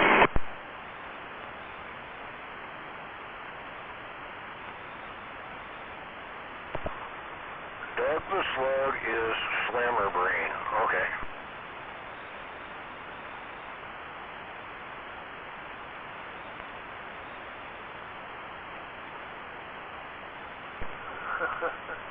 Too much. Well, I don't know. That's what Mr. Nobody's saying. You find the gate there, JD? Oh, man. Heard it all. Yeah, it's 45 kilo down there in LB, around LB. Or Edenville, I'm sorry, Edenville. Mr. Nobody, tell us like a hammer sled there. Need to rework that 23-channel Pinto, he said. I just passed in the 5, just the nickel. Wonder why you gotta do that. Looks like you can't get out, huh? Where'd you go, Slim? Mr. Nobody's in Eastern Washington. How about it, Slim?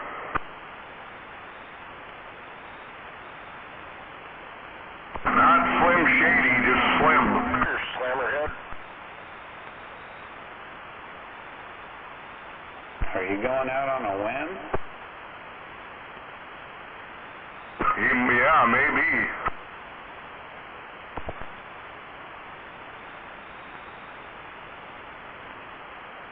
Well, I'm getting all she's got, Scotty.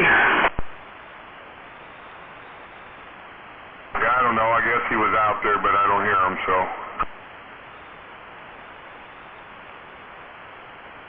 It's another new guy I put on the radio. We got him an antenna. I sold him a radio, and he's out and about. Oh, we got someone new, huh? Well, he's new, but he's old. I hope he's listening. He's an old fart. A new old fart?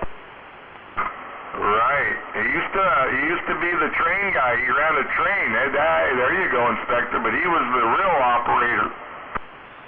Engineer. Yes, sir. For many, many years. Very cool. I've actually myself piloted a train at one point. Yeah, he's told me some cool stories. He always, he lived in Spokane and rolled out of there over to Idaho and into Montana. And, yep. He sent me a few YouTube stuff of what the Rowdy used to do, and that's pretty cool. Ah.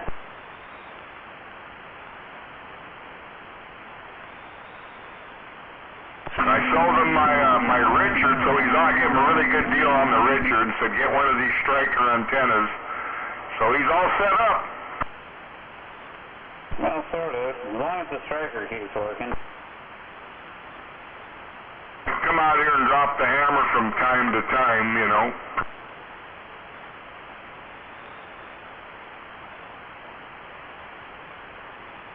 You got the striker. Mason County is now the striker. I think they're called train directors, aren't they, God, man. I'm sorry. Sometime I'll have to have you hear my mobile. It works good. Brother Sled said he hears me everywhere I go, so I'm liking it so far. They work okay.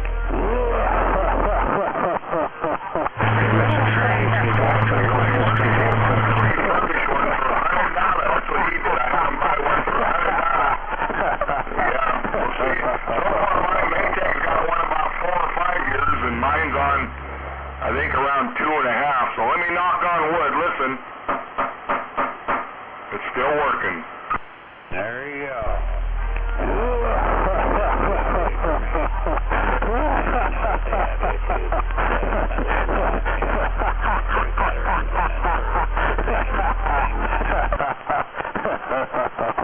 Oh yeah, some people like them and some people hate them, and me, I'm not a hater, I'm a lover.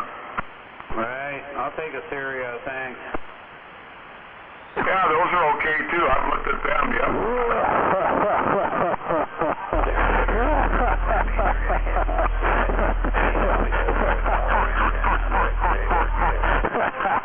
That's pretty much my little mud duck mobile. I can talk kind of all over the country with just barely any juice. So yeah, so far it's all right. But and also I took the blue light out of mine. I took it apart and pulled that light out. So I'm not doing the blue light study.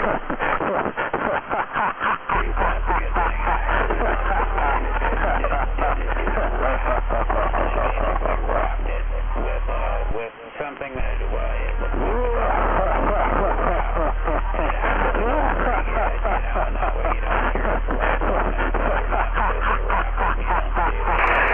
What happened to that old skip? Gone for what? They say 11 years. My eyes are back in. We get a little bit here and there, but we're fucked. We gotta listen to all these local fucking idiots.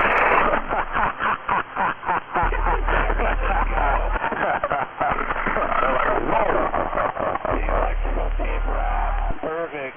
All I know is that one hell of a run with that skip out there. That was a lot of fun. I enjoyed it.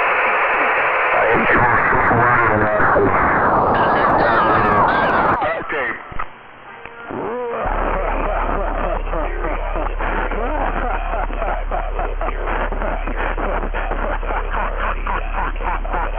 It's black. It was, you know, I mean, at the time when I bought it, it was.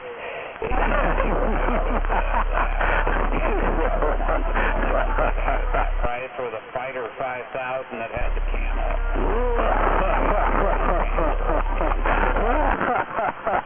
I can do that. I always paint the stingers, you know, my 102's black. Well, one of them, I got a couple of them over here in the shed, but the stinger on the striker's black, so you really don't see it compared to one that's not painted. Come out in the parking lot, you're looking for that, you don't see it.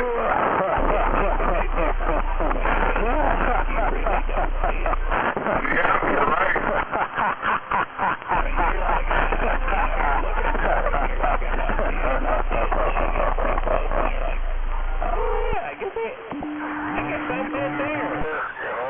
That's what the wife says, right? So if she runs in the store, maybe I'm waiting. She's looking for the antenna, but maybe not the stinger, but the base. Before she grabs the door handle, make sure it's me, you know? Yeah, there you go. A good call. You've trained her well. Oh, yeah. I think once in a while she'll even say, "Dirt man on the hammer." I love it, man. And the way she says it, man, I laugh too. She's a riot. I'll tell you what. Commit suicide? I don't think she even knows what I mean, but it don't matter. It don't matter, man. If it makes you laugh, it's all good. She will come in here and grab the mic once in a while. I'll come back from the car. She's sitting there. She's been keyed up talking. Like, wow. I don't tell her. She just does it. That's a good thing. My wife used to do that, but she's... Oh, that's a good woman. Oh, I remember when Fat Cat would get on there. She used to sing that song. She's just a mud duck. Nobody loves her. Well, we all love you. Right. That probably goes back 10, 12 years ago. At least. Maybe more, yep, I do remember.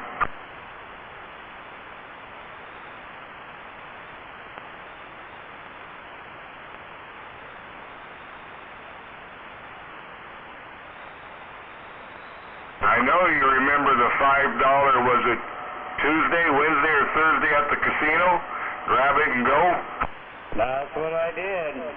I made money on that deal. Well, I did it too, but I would try to reinvest it, but you know, 9 times out of 10, you're losing. Yep, I think I tried to reinvest one time and went, yep, that didn't work. So I just walk in, get my $5 and walk out. Man, you know, I think I came out maybe $70 ahead overall. Oh yeah. Yeah, it's just, you know, I don't spend my money at the casino. Yeah, it never works out. It just never works out. I've never had it work out. I mean, I guess if you do it enough, it will work out, but by the time you get to that point, are you really ahead? Well, it's fun until you walk out there and say, shit, I just blew $100. Man, oh God, it's happened. Yeah, and now the casino is happy. Well, yeah, I tell the wife she wants to go quite a bit, but she, you know, we're going to drive to frickin' Oregon to go spend $20 at the, nah, I'm exaggerating, but Red Wind. I said, honey, for $20, huh, come on, it'll be that much in fuel. Okay, well, let's go, you know, so she can be, now I take a 20 or 40 and throw it in there. I'm already done waiting on her to get her 20 gone so we can get the hell out of there. Yeah, but you're still having fun, you know, you're doing shit together. I keep telling her, hey, they're not built on winners. That's for sure.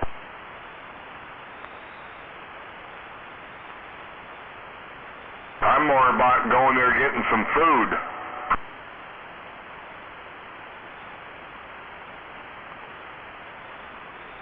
Yeah, the food can be pretty good at those casinos. No, we do the fish and chips quite a bit there at Red Wind. It's pretty good. Did you go get all your tuna? What's that? Did you go get all the tuna? Oh yeah, yep. I just ordered here just about 45 minutes ago. I ordered me a 23-quart pressure canner. She won't be here till September 3rd. It said eBay. Oh damn! Keep your fish frozen then. Oh no, it's already canned, dude. It's on the fucking counter right now. Just it finally got cool. No, we canned today. It's done. Alright. Good deal. Yeah, I'll bet that shit's good. No, there's nothing like fresh tuna, man. It's a whole different, you know, people, you know, think tuna tastes like what comes out of the can you buy in the store, and when you buy the fresh stuff, it's not even the same thing. Yep, exactly. My wife makes some great tuna dishes in peanut sauce, you know, from her country. Man, it is yum. I did 12-pint jars, so pretty good size, you know. And actually, I just went and bought empty jars tonight, more seal lids and plastic lids, so when you open one, you throw it in the fridge, you can put that plastic, an 8-pack of lids. And I was going to buy a pressure cooker, but they only had a small 16-quart. I want the big boy. I can get 20 pints in at one time. All right. That sounds good. So yeah, I'm all geared up and excited, so yep. All right. Yeah, I just picked up another bike frame. What was it? Day before yesterday, I went over there and saw number 10. And picked up another bike frame. It was a Schwinn. He was going to throw it in the dumpster. And I'm like, no, don't throw that in the dumpster, man. So I picked that thing up. 1956 frame. Oh, cool. Yeah, I think I heard part of that conversation. And, oh, yeah, you were going there, was it yesterday I heard you? You were like 5 minutes out or something, you said. Yeah, day before yesterday. That was on Saturday. Yesterday we did a bike ride up in Tacoma, so yeah, I was up in Tacoma yesterday. How'd that go? That was great, man. There was a car show. It was a little car show. It was a real small one, but it was there right just outside of downtown Tacoma. So we started in the hilltop, and we kind of ventured down the hill, you know, and kind of took the long way. And we were down there, and shit, man, they had like hot dogs and brats and sausage, and they had had like, you know, Rainier beer and the ice chest and whatnot, you know, and I asked, you know, so how much for the brat? And they're like, oh, whatever you want to put in the, you know, whatever you want to put in the container, you know. And I said, well, how much for the beer? And they're like, I don't know, whatever you want to put in. Sweet, so you had a brat and a beer. I had a brat and a couple of beers, you know, and I threw some, you know, I threw some dollars in there, you know. I mean, shit, you know, they didn't, there was no set price on anything, so, you know, it was just kind of a, oh yeah, just, you know, pay whatever you feel like paying. That's what I do at Costco. You get into Costco, you know, and you go around, they got all them samples. So I work my way all around there, and then I go out to the car, change my shirt, put a hat, and come back in.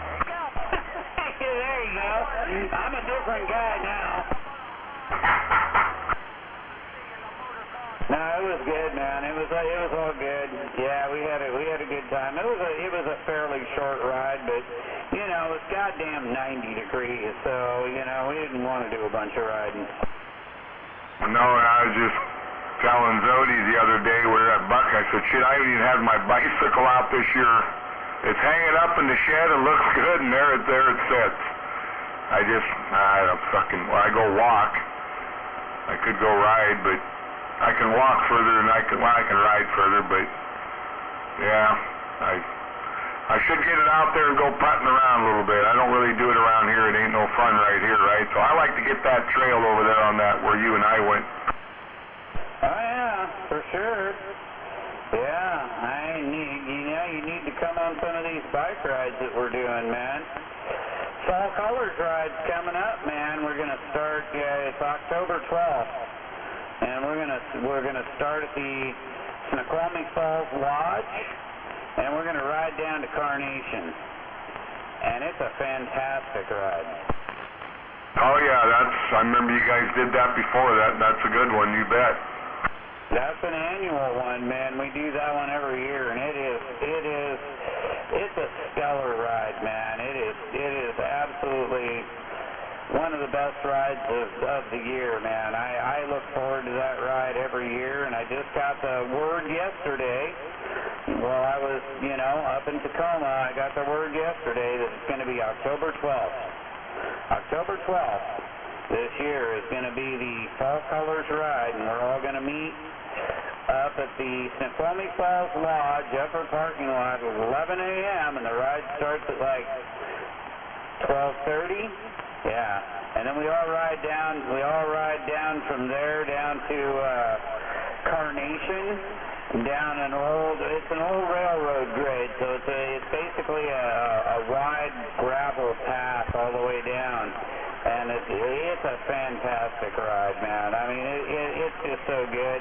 And then people give you a ride back up to your rig with your bike so you can, you know, head on home. Well, if I did that one, I'd somehow be off the beaten path and end up at Remlinger's farm getting pie or something. I know me. Yeah. No, it's a good time. Last year we actually had, I think last year we had 80 riders. That's good. Hey, remember you and I went to that Monarch, you know, where we parked, and that's a good ride. Well, my nephew come up there with his frickin' Trek gravel bike, and that thing moves out compared to mine, right? But it's got the 800 series tires, which are like a 29er. But anyway, we went clear to frickin' downtown Rainier out there by Yelm. That's a frickin' long ride, dude. And we get way out there, we stopped at the store, went in there and got a burrito and a frickin' Gatorade. And my ass was already hurting sitting on that frickin' seat, and I'm like, oh my God, we got how many miles to get back to the car? That's a long frickin' ways, I'll tell you. That's a long ride. You want a comfy seat, I'll tell you what. It's all about the comfort. It really is. If you're going to get out there and ride for more than 10 miles, you want a comfy seat. I think we did over 50, but if I could get my frickin' recliner on there, that would be good. Right? Oh, hey, there's a guy. I've seen him twice, dude. Listen real quick, then I'm going to let you go, but he's in Puyallup. I seen him the last cruise, and he was there this last Saturday, He's got a little round steering wheel like a car, but this thing's about a 8-inch round. And this dude's sitting about 6 feet in the air on this bike, Stingray style, but it's jacked way in the frick up there. And he come riding down the sidewalk, bobbing and swerving, and he grabs a pole when he wants to stop. And when people are in the way, you know, like a street sign that's way up with the address or whatever, the street, he's clear up the top of that damn thing. People are looking like, what the? Oh yeah, I've seen that done with the tall bikes. For sure, they're real popular down in Portland, but yeah, they're all over. And this ain't even big tires. It's, you know, what do they have, 20 inches or something? I think. I don't know if they were trying to remember, but I've seen him twice down there. So any car show, cruise, he's down there riding that frickin' bike. Oh yeah. And I mean, I'm 6'1", right? He's about 9 feet sitting on top of that damn thing. Yep. Yeah, I'm putting my black and red bike, you know, I think you know which one I'm talking about, the black and red one with the big ape hangers and whatnot. I'm putting that on a 51, it was on a 58 frame, and I'm putting it on a 51 frame now with the, and I'm adding bright red fenders to it, so it's actually going to look pretty cool, I think. I had to take it back apart because when I was adjusting the frame, I bent it, so I had to take it back apart and bend it straight again. And now I'm gonna put it back together again. So it's a build in progress, you know. It's one that I've already ridden and I love the bike to no end, you know, that black and red one. That thing rides great with the big fat rims on it, and now it's going on to a 51 twin frame instead of the 58 twin frame it was on, and that's going to be the new version of that bike that has the, you know, the bad motherfucker head badge on it. Yeah, that's cool. I know it's going to turn out good. So I've seen all what you're doing, and yeah, very cool, man. Keep up that good work for sure. Cool stuff. But if you ever have vertigo, do not ride a motorcycle that only has 2 wheels. It's just something else, you know. You get to go out and ride the damn thing, and when they ride good, you know. I mean, sometimes you build these custom bikes and they're not that great, but when you build them and they work out good, man, you're just like, man, I don't know what I did here, but it worked. Mission accomplished, huh? Absolutely, and that last one was good with the 58 frame. The 51 frame should be pretty much the same. I don't see any difference. I could tell I bent the frame when I was working on it, and I had to take it back apart today and redo it. Oh, that was your message. And I had to redo it. Now we're going to reassemble the damn thing and get it going. You sent me, something here. What did you send me? Shit. Oh, yeah. Can I have one of those? Well, maybe if I had more. Damn it. You don't have more. That's only 12 jars. Okay, I understand. Yeah, well, you know, I got the wife's girlfriend's got those, like 80 of them. Jesus. All right. Yeah, I know what's in those jars is good, man. There's no doubt.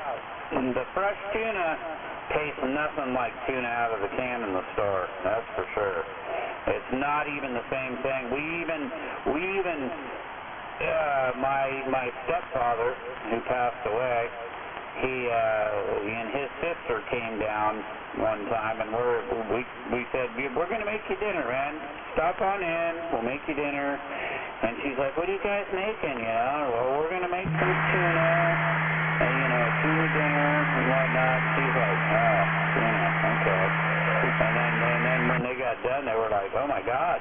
They were like, you know, when I think of tuna, I think of canned tuna, and this didn't taste anything like tuna. This tasted like something completely different.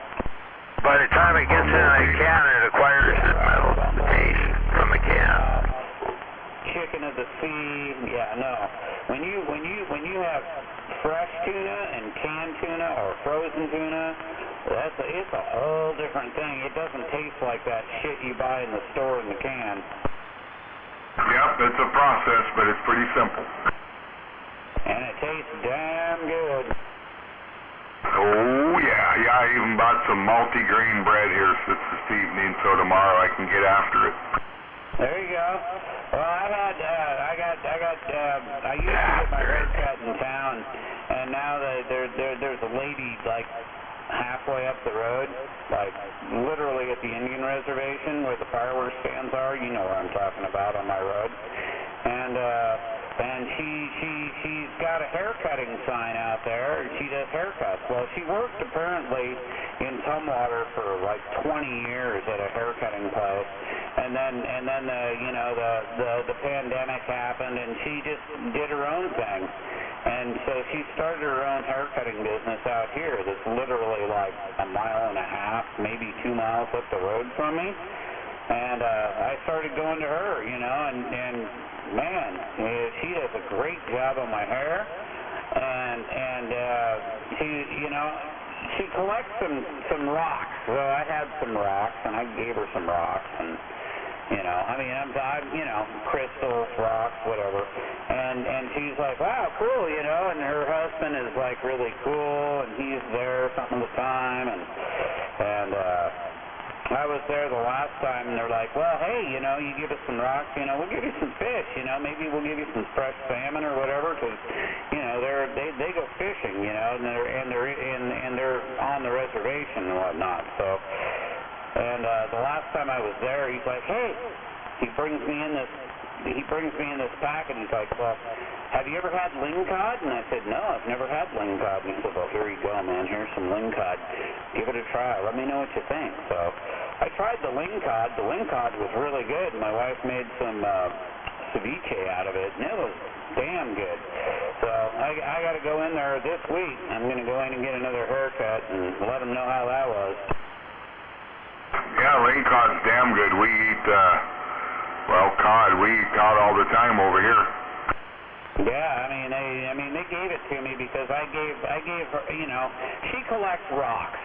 The lady who cuts my hair, she collects some rocks and crystals and whatnot. And I said, look, I got all kinds of boxes of rocks and crystals and stuff from my stepfather who was a geologist and whatnot. And there's all kinds of shit in here that, I need to get rid of. And I'm like, here, let me give you this and give you that. And they're like, well, we'll give you some fish, I'm like, okay, that's fine. And they gave me that lingcod. And the lingcod was really good, man. So, I'm looking forward to going back and letting them know how the lingcod was and whatnot. I got a call tomorrow, make an appointment and get another haircut and whatnot, She's literally like 2.5 minutes up the road from me. Well, yeah, a lot of places you go get fish and chips, dude, they're going to say, you can order the cod, which is going to be cheaper, or the halibut. I'll tell you what, that cod's runner-up. Halibut's better, a little bit better, but a lot more spendy. And, I usually just go after the cod, and it frickin' works out great for fish and chips, man. No, you're talking fish and chips, cod and halibut, you're not going to notice much difference, They're both a good white fish. Either way, they're really good. I love either one. I love a good white fish, that's for sure. And the lingcod that they gave me was really good, and it was, fresh caught from them, and so yeah, it's really good, and so I would expect I'm going to see some salmon in the future if I keep giving her, keep adding to her rock collection. She'll probably keep adding to my fish collection, right. Hey, Inspector. Gonzo was in there. I think he was trying to get in there and tell you something. Hey, go ahead, Gonzo. I heard you. Yeah, you say you got a bunch of rocks and shit? Oh, yeah. I got, my stepfather collected a lot of rocks over the years. My girlfriend's really into rocks, and she's in a rock club over here in Mason County. Yeah, maybe we need to touch base. Maybe we can unload some of those. Yeah, that'd be good. You know, they're just taking up space over here, so yeah, you know. I mean, if they're really, really cool, you know, I might throw them in the yard, but for the most part, yeah, no. You know, we've got some really cool pieces of petrified wood that we threw out in the yard and whatnot, and those are really cool, you know. They came from Southern California, Mojave Desert area, and whatnot, you know. But I've collected some agates and a lot of stuff from when I worked in the rock pits and whatnot, so I've got some petrified wood and agates and stuff that I collected. Although, of course I'm going to keep the more choice pieces because I have my little rock garden. But, you know, I still got a lot of other stuff, you know, and there's a lot of stuff that my stepfather collected over the years and whatnot as a geologist when we were in Southern California, and there's fucking boxes of that shit that I need to go through. I've looked at some of it and gone, yeah, okay, there we go, yeah, it's there, and I buried it again, and, you know, but, you know, I'll dig it out. There's, you know, some of it's probably not that spectacular, some of it's, you know, pretty cool. You know, it just, you know, some of it's going to be like throw it in your yard and, you know, hope it doesn't get covered in moss. Yeah, I just heard you, man. Rock thing, and thought I'd get my 2 cents in. Inspector, good evening. And yeah, I'll get back out of the way. Yeah, maybe we'll get together and come and look at some of that shit. Yeah, I'll dig some of it out. I've been digging some of, you know, I need to dig some more of it out. I need to go see my hair cutter this weekend and whatnot, or this weekend? No, this week. And, you know, I'm going to throw a few things her way or whatever, you know, and see if I can get some free fish or something. I don't know. You know, if she doesn't give me anything, I'm okay with that as well. It's not crucial. It's just rocks that are in boxes. It's a box of rocks. And that's basically what it is. Come on. Simple and a box of rocks. But at least you got something to hold them in, right? You know, I mean, some of it's pretty cool. I mean, most of what's in the boxes of rocks is stuff that came from Southern California, so, you know, it's not from around here. So some of it's pretty cool, some of it's like, but, yeah. Sure, I'll keep you in mind for, you know, I mean, absolutely. Patty up around T-Town, come on. Get out of here. Well, I'll get back out of you guys at QSO. It's always good to have a box of rocks. That way you have something to compare to, you know, for those crucial moments when I'm gone. And he says the moth market, I mean, it sounds like he's jumping. Yeah, so do I. I got several of them, actually. Damn car wash or something. Gotta have that box of rocks, you know. Gotta have that box of rocks. The spinning shag wheels and whatnot, you know, just fucking ripping him up. Matter of fact, I cut one in half earlier with the rock saw. Slapping him hard. That's pretty good crystals. Kinky. Never mind.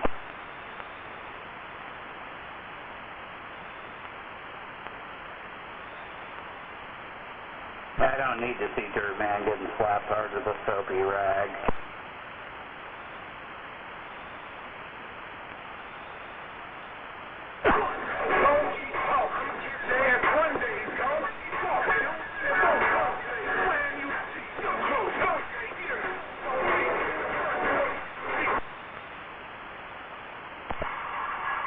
Some people that need more Sorry, didn't mean to go there.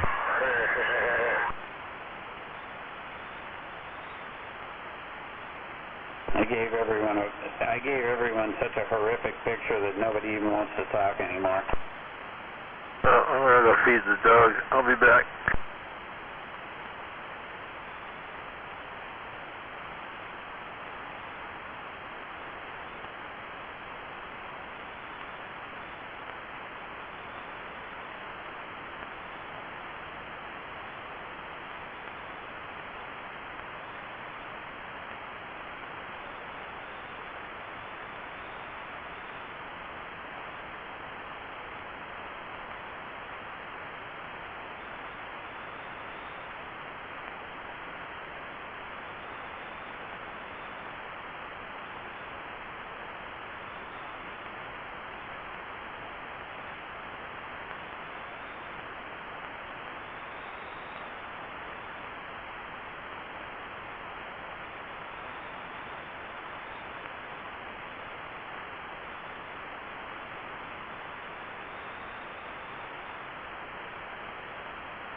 you go, Black Up?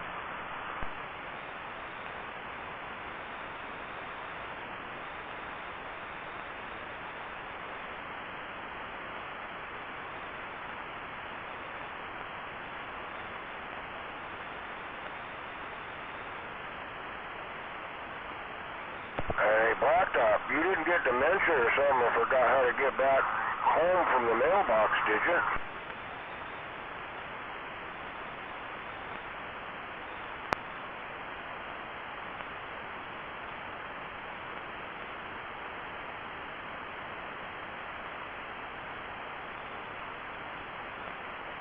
We don't want to have to send search and rescue out for Black Top.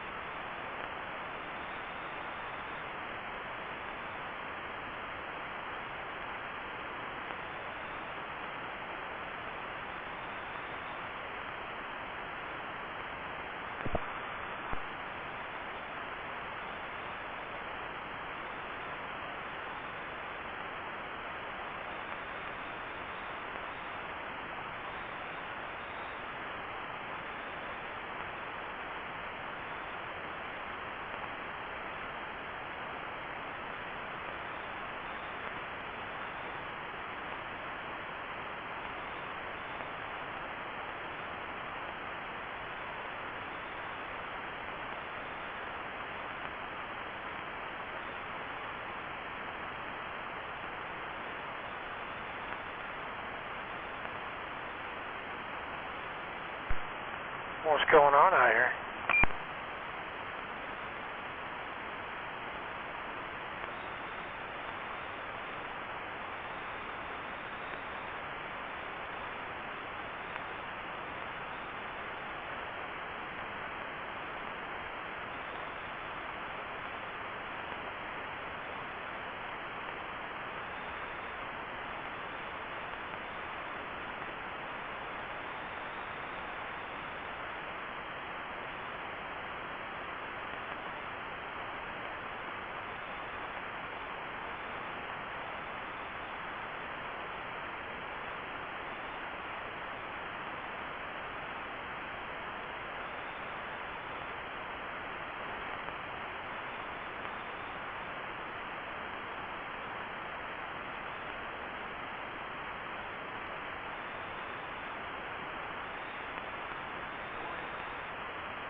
What the fuck? How about it?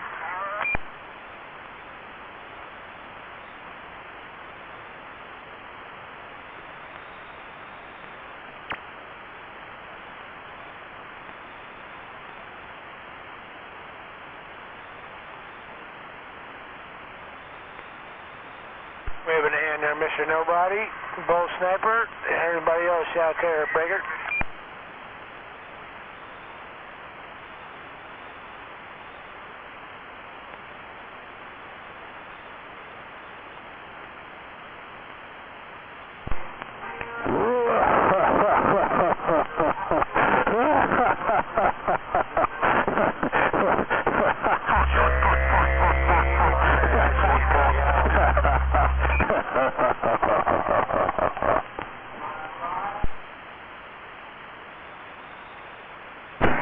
Shut up, stupid.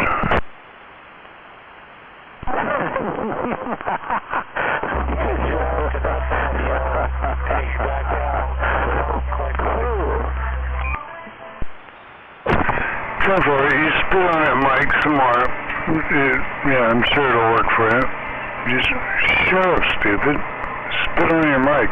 But you can do that without keying it. So just shut up, stupid.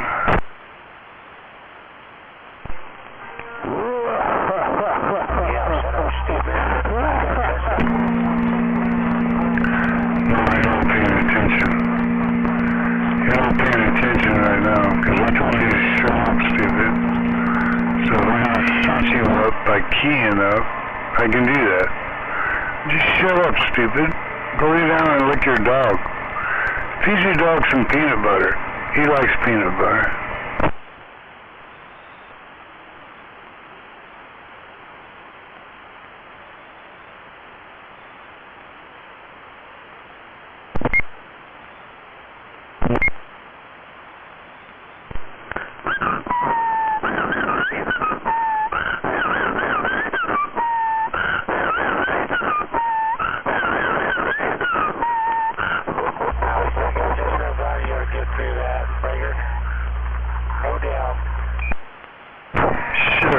stupid. Jesus Christ, go lay down and lick your dish, or your dog, or whatever you're comfortable licking. I don't know, get hold of Froggy, maybe he'll let you suck on that butt plug he's got in his ass. Just shut the fuck up, stupid. Wait a there, Gonzo. Get in. Damn, Gonzo. Get in, Jedi. God damn, Gonzo. Top of the evening.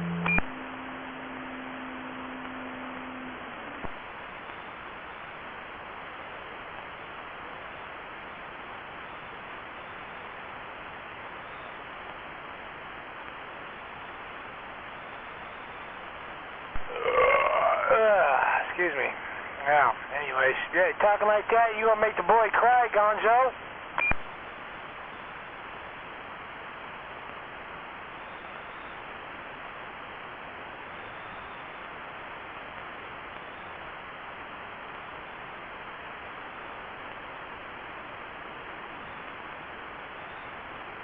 Turn around, every now and then I get a little uncomfortable and see the little look in your eyes. Whoa. Oh, hey, Wienerbender, somebody's singing for you. Turn around, every time Jedi gets up and he knows what he's about to do when he just aspires.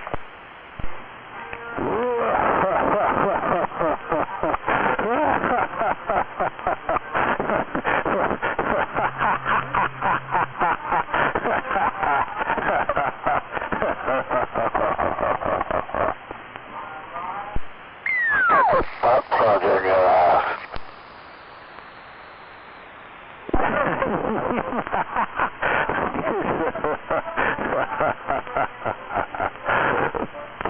Fucking Froggy, Robot! We don't need you tonight. Froggy needs it more than ever. He likes it in his backside. And when he pulls it out, explosive. And when he sees your light. Froggy got it. Plug in his ass. At the end of the night, he pulls the fucker out. It is such a surprise.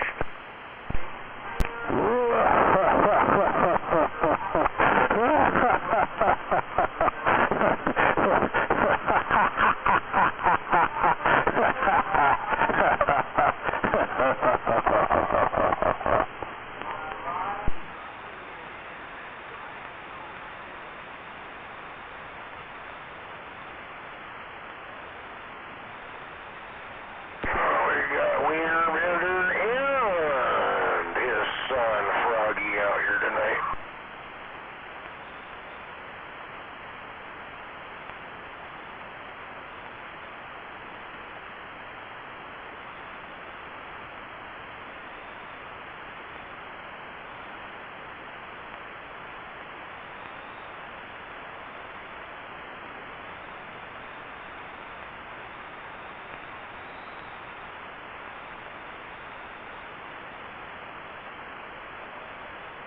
No, we will not put that on vinyl.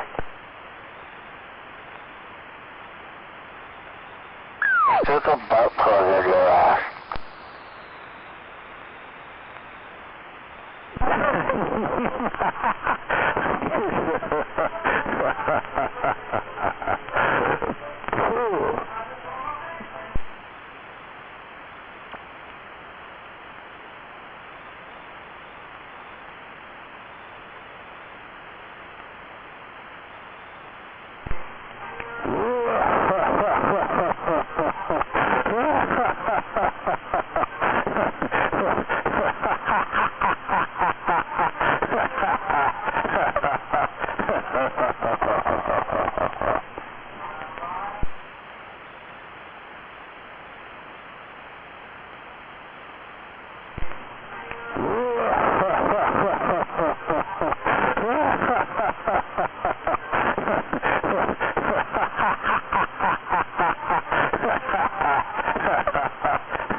So who's really at fault if somebody just goes over there and, you know, been driven to the point of extreme and just goes over there and caps his ass? Who's really at fault? Him or the person he drove crazy enough to do it? I would imagine whoever's dumb enough to do that and get caught. Yeah, I know. It's always something, huh? I mean, doing it, I'm not going to say that's a dumb idea. I'm just saying, you know, doing it without thinking about how you're going to do it first would be the dumb idea, you know. But, yeah, if you think about it and you can execute it without getting caught, then there you go. Yeah, I get caught. I tend to go to extremes. You know, I'm a very firm believer that there's no such thing as a personal problem that can't be handled by a suitable application of high explosives or some other long-range weapon. Yeah, it's in right on the explosives. I'll second that motion.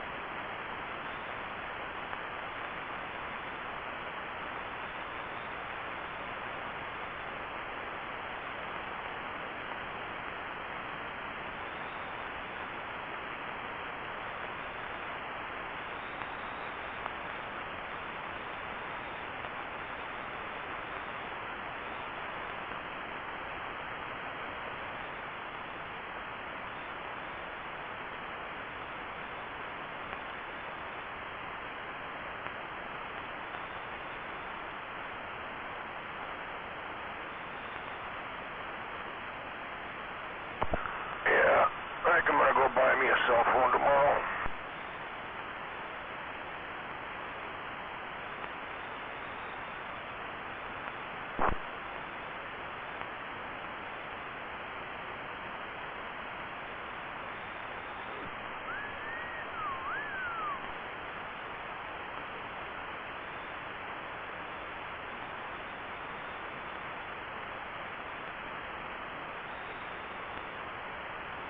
Yeah, you really should have somebody else purchase it for you.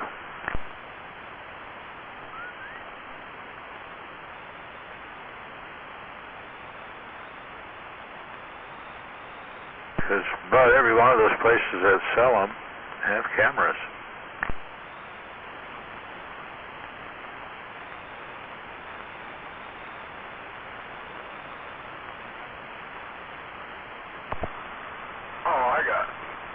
I got a couple people I could send out to get it for me. Yeah. If you wear all dark clothing at night, The cameras will see you, but they won't be able to figure out who you are.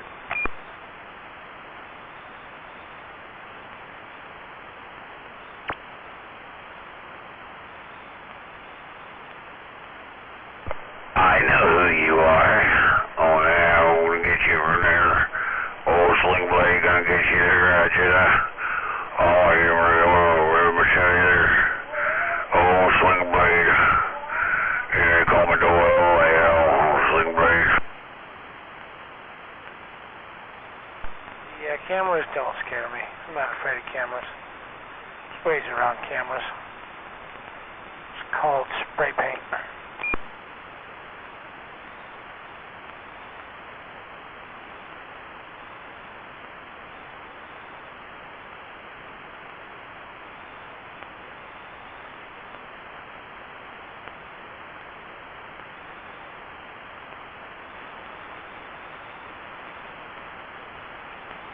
Kind of hard to miss a guy that's, 4'2" and 470 pounds. Camera's going to pick that up pretty easy.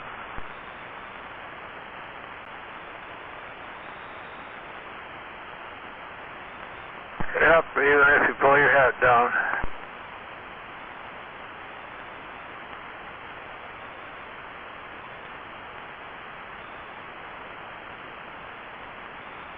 All you gotta know is where they're at and where not to look, right?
Turn the back to him. You what?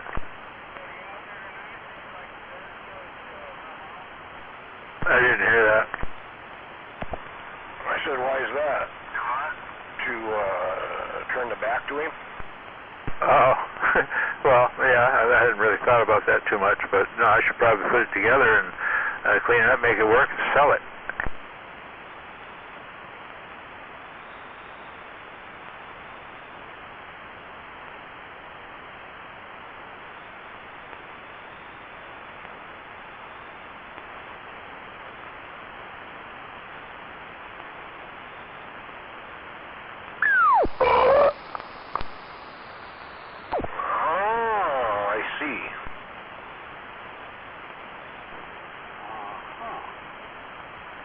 Now, in the back of that picture, there's the PDL-2 that crashed, and enough parts to do another 2 of them. If I scrounge around here a little bit, I might be able to find enough parts for a 3rd. Yeah, anyway. You could stack them, or you could basically make a Moonraker 4 if you had enough parts for 2. Oh, Oh yeah, I got enough parts to make the 2 Moonraker 4s. I've got, I have enough parts to make a Moonraker 6 if I want to stretch it out. The only part I don't have for the Moonraker 6 is that wonderful piece of fiberglass rod stock that they use for support. Yeah, paracord don't get it. It shrinks and expands too much.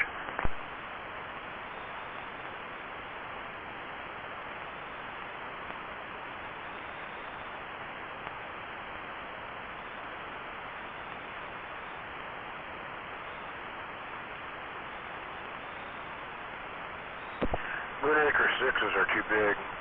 Way too big. Look at that one big mic head. Yeah, I know. They're too big for a round 25. They'll do okay on a 45, but not a 25. They got too much torsional load in the wind, and they could twist the top sections enough to pop them. It pops the welds.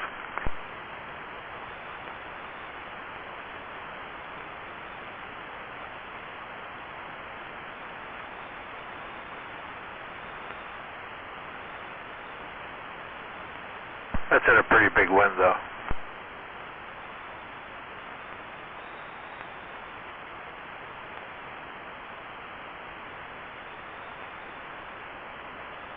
Yeah. Big Mike never got that Moonraker 6 up. I think it's still sitting in his backyard on sawhorses.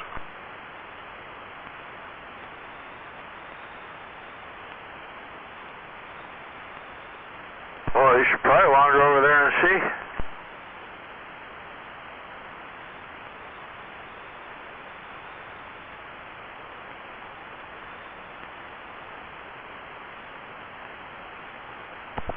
I was up there fishing, I think it was last year or the year before, and I drove by, it was still there.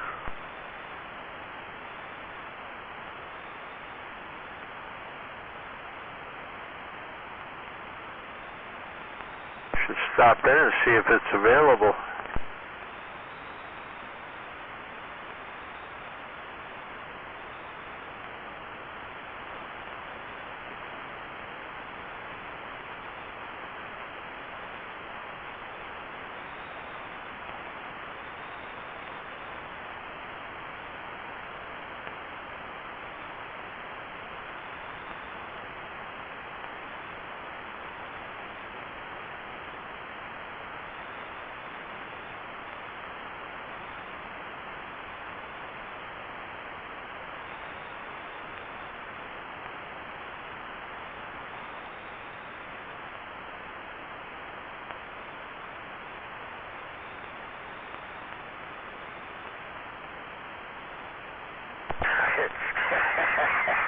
I could say something right now, but I keep my mouth shut.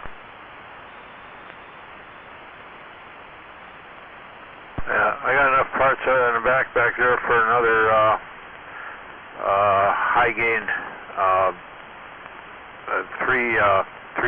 tri-bander. That would do 10, 15, 20. Yeah, I don't know. I've got all that stuff for that other one, though. That was sitting there waiting. That's got to go somewhere. Somebody's got to buy that.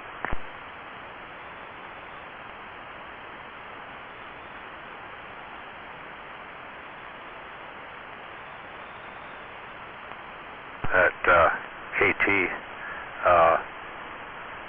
was a 34A. This is a butt plug trail. You have to have a butt plug or the truck's out here. A butt plug, no trail. Butt plug trail.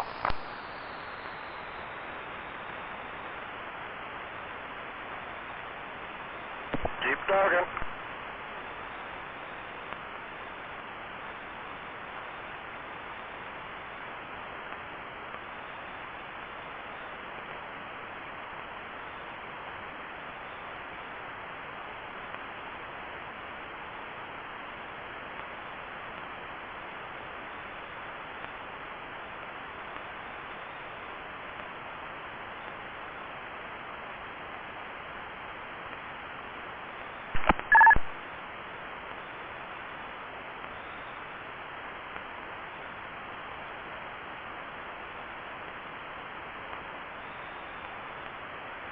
Somebody's in my neighborhood.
Oh, fucking alright, we got both idiots out there. We got both idiots out there. That's fucking awesome. You need to pull that butt plug out your mouth and give it to your brother over there, Needle Dick, and let him suck on it for a while. Jesus Christ, man. Bust something out of that fucking mouth. I don't give a shit what it is. It don't belong to you. Might as well take it out.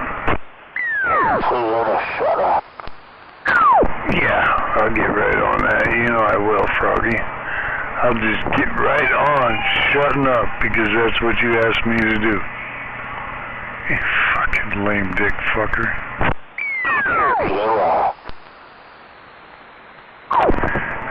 Didn't even understand that. You're gonna have to get that butt plug out of your mouth and put it in fucking Needle Dick's mouth so you can talk. I mean, Jesus Christ, man. The other night I heard you carry on a complete sentence. And tonight, I can't understand a fucking word you're saying. Figure it out, dumbass. Figure it out, Froggy.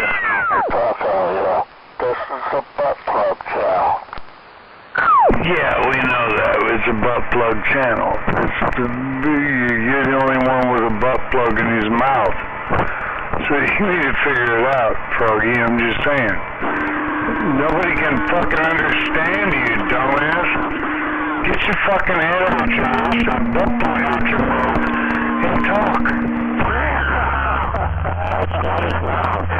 He's not using his mouth to talk.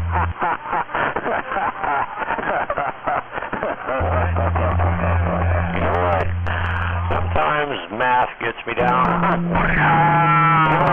Yeah, I know. Inspectors. Yeah. Keep practicing for I'm just saying. I'm just, you know. My combination today was trying to figure out, okay. And you must be on your big antenna because you come out well.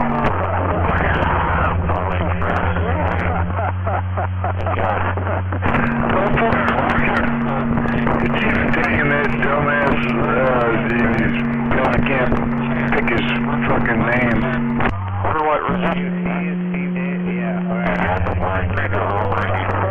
Yeah, he's taking him right off my road. Thank you very much.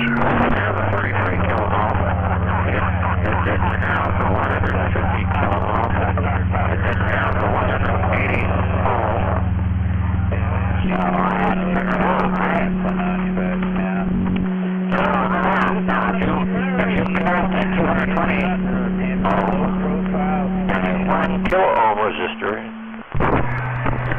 Getting it done. 80.33 ohm. 1% of your target value of 180. Alright, okay. Now I needed a 150K. I couldn't hear you, Keto. 220K. 470K parallel. Which should be 149.86. No, there ain't a word coming out of their mouths that's important. Not to me, anyway. I hooked 22K and a 10K as a series, which gave me 32K, which is the worst value. It's 20%, but the original circuit needed 5% components. So I'm within spec. Tim, boy, you take care of yourself, Inspector. Always a pleasure. It's math. It's simple math, right? Right? Oh. Over VIR.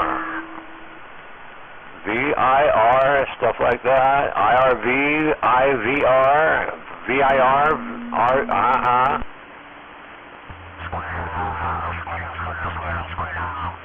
A, E, I, O, U, and sometimes Y. Why? Same thing with ceramic capacitors, right? I got an assortment kit, but I didn't have the values I needed, right? For example, I don't have the 471.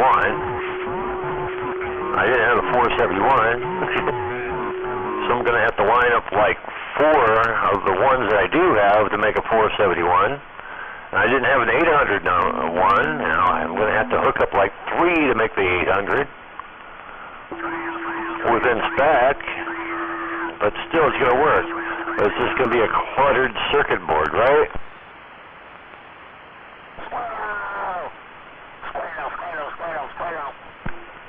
Squeal? Who's squealing?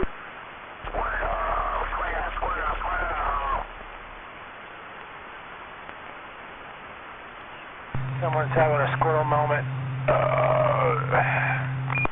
God. Squeal like a pig. Poor Ned Beatty. That's the only thing that he's going to be remembered for, right? They're saying squirrel, not squeal, because they're having a squirrel moment and they're...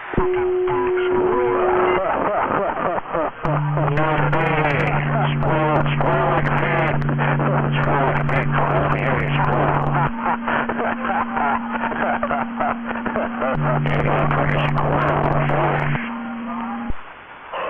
You got a pretty squirrel. Boy.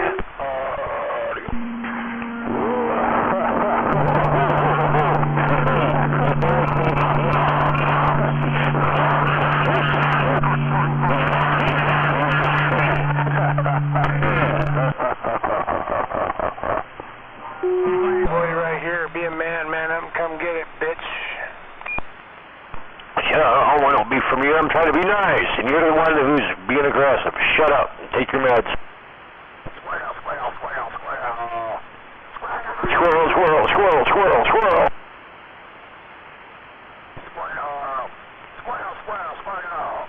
Anyway, with a little component set, like what I do, what did I pay for that thing?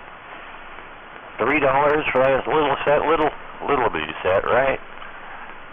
Anyway, by putting those parallels and in series, I'll be able to make 10 copies of this circuit. It's going to be overly populated on the board, but it's going to be within specs with the parts that I have. Right? So that's a plus. It's just going to look like it's jerry-rigged, but that's me anyway.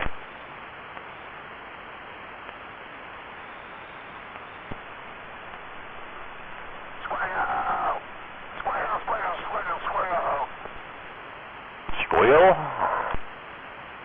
Squirrel, squirrel, squirrel, squirrel, squirrel. Squim, squim, squim, squim, squim, squim. He's having a squirrel moment. I don't understand.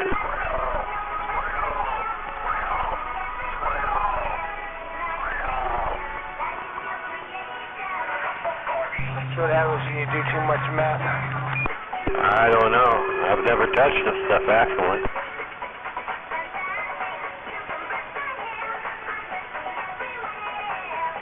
Actually, that's what happens when you do coke and meth. I don't know. I've never done either of them. Neither of them. Nope. Could you imagine me all coked out?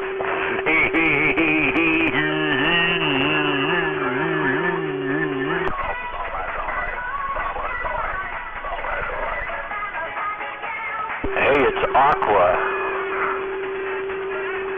Hey, it's Aqua. It's an Aqua. It's an Aqua. So, goddamn, why is that popular? I'm a Bobby girl. It's a Bobby win. Bobby sad. Whatever it was. Don't get me singing that motherfucking shit.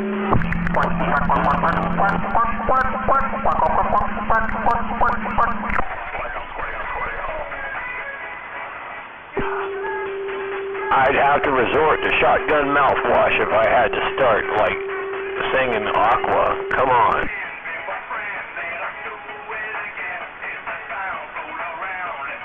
Do a fucking Kurt Cobain in the greenhouse. You know what I'm saying?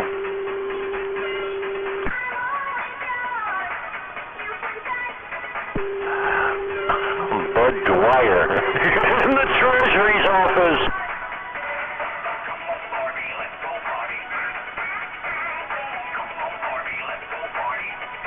Come on, Barbie, let's go party.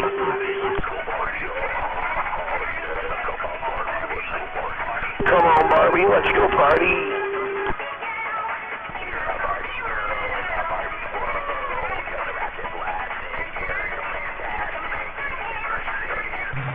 If I was a barber, I came back from the mountains too early. Fuck. See what happens? You should go to the store and get like 3 or 4 cases of Busch beer and lots of ice and your Yeti cooler and go up there and just live in the clouds for a little bit.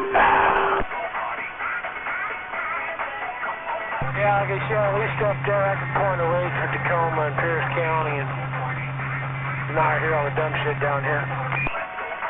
You'd be listening to the gate, right? With your Starlink? Your car has a Starlink, right? There's absolutely no phone service or anything like that up there. If you had Starlink, you would have high-speed internet no matter where you were on Earth, sir. Even at 5,300 feet, huh? Alright, well. Yeah, I don't have that new modern age fucking tech. Satellite, so if you yeah, you've got internet. Pipe down, you. Well, I guess that would kind of defeat the whole purpose of getting the fuck away from society for a while, huh?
Is that a Wayland or a Federal signal?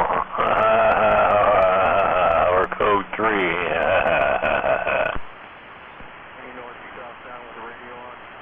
I'm southbound with the radio on. What you got?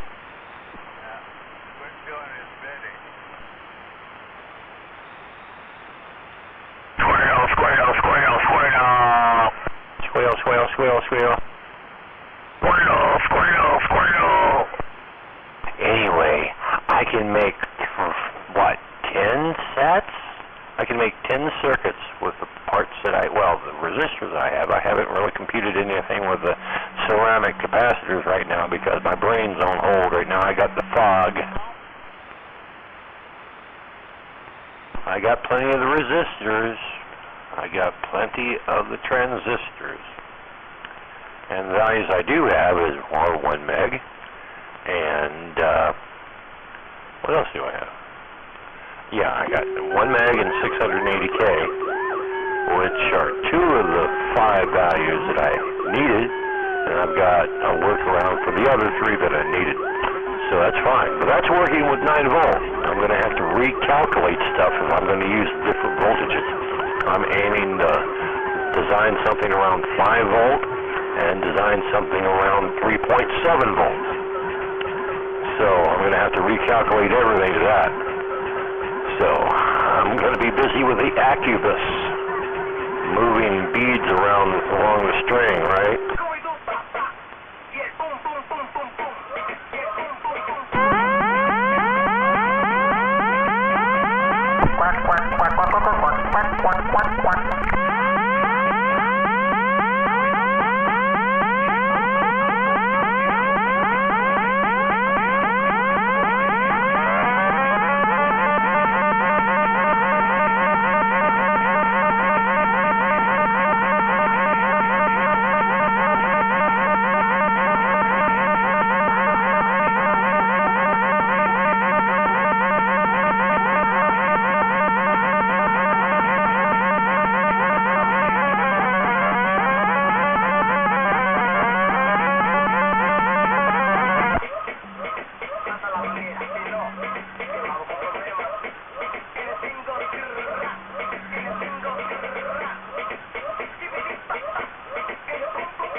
So these two, the 471 and the 801, that's what I'm going to be targeting to.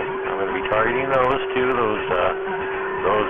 ceramics. I'm going to be targeting those 2 values, which again, with the multi-factor I have, it doesn't have those values. So I'm going to have to parallel them up to add up to that capacity. Yeah.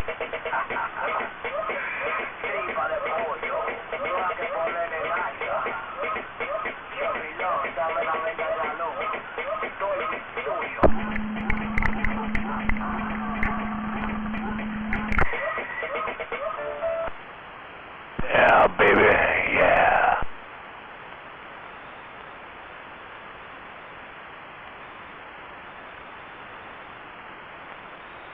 Well, what's going on out here? I'm not sure. It's kind of messy.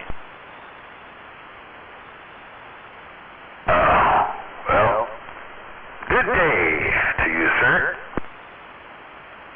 Hello, dear. Oh, snap. I forgot to add on the schematic where the output is and where the input is. Oh, snap. Right now, I got this set up for the crystal. I'm going to have to do a little modification to make it for the electret microphone. It takes a little bit more doohicking to make it work with a dynamic one, but I'm going to stick with an electret microphone and the crystal. Maybe add a switch. That's all I have to do to switch from the one to the other and have a switch. But who wants to use a crystal microphone? They're almost impossible to replace. I need a microphone. I got a Turner, but it's a really specific Turner, but I need to put the guts from a Shure M58 into it, and I'm having a little trouble. I gotta figure this out. What is its ohmage, man? How many ohms is that Shure? 4. A 4-ohm Shure. Is this a condenser microphone or a dynamic microphone? Dynamic. Well, dynamics usually run in the 600 ohm range. I'm trying to take the guts from an M58 and put them into a Turner, old school Turner shell. And I gotta figure it out. With probably gonna do 1/4 inch. No. XLR to 1/4 inch. Yes. That's easy. Well, it's supposed to be easy, but yeah, the Turner mic, you'd have to see it. It looks like a Cadillac style grill. It's a handheld, and it could have been a desk mic at one time, but it's a handheld, and I want to use that to put on while I'm on stage. But I need the guts from a brand new 58, Shure M58. I think that's what I'm going to use. Because Shure 555 might work, but I want to take the guts out of that one because that's a nice microphone I got too. So you just want to take the cartridge out of the Shure and put it in the case of the Turner. No, all the guts, yeah. But this Turner's, it looks like a microphone. It might have been like an old school. It might have been an old school desk mic from like the 1940s, maybe. It's a pot metal cast, so it's kind of chrome too. Like pot metal. It looks chrome, but it's like pot metal. Oh, I thought you were going to try to make the Shure into a radio microphone. I was going to go that way. Well, that's pretty simple and straightforward. If you're not going to do that, you're just going to hook it to a balanced line. Yes, it should just be in the ballast line. The balanced line. Balance. You're going to only use one side of the XLR and have one of the pins NC, right? I think so. I have to take it apart and take a look at it. But I got it down at the last break, so I just thought it looked cool looking. Maybe I could use it for when I'm on stage. Maybe I shouldn't. I don't know. It's just a thought.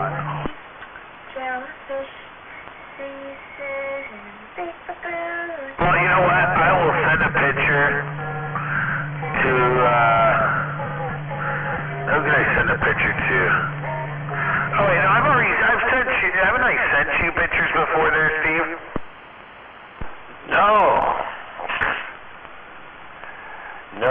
I'm kind of like over here and over there and stuff like that.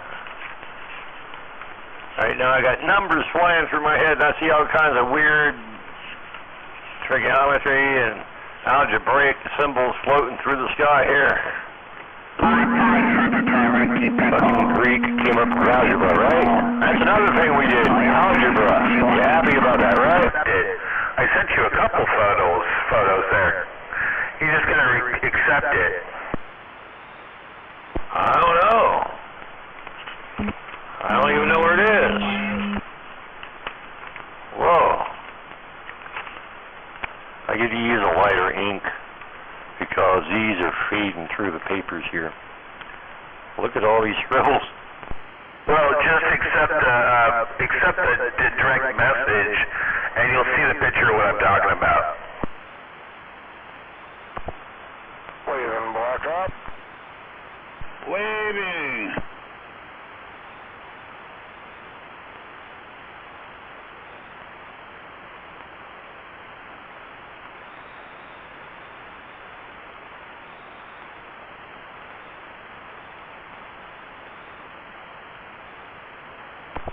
Assuming trial dollars over. I hope so.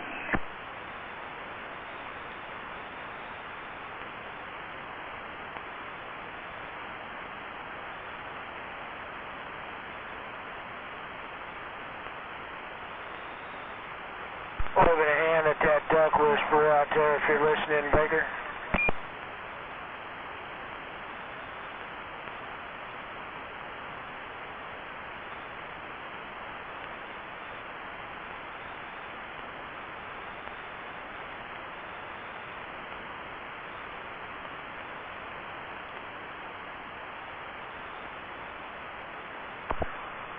Got your last duck swim in, huh? I was beginning to wondering if we should set search and rescue out for you when you didn't come back from the mailbox. Thought maybe you got dementia.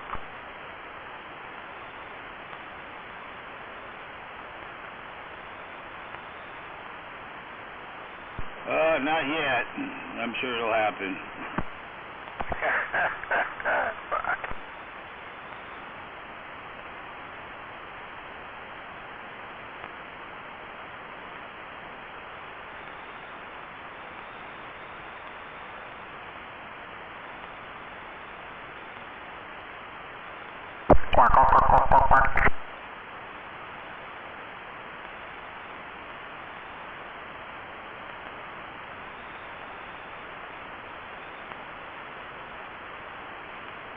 Had dinner and sat on the couch to watch some TV, and it was nap time.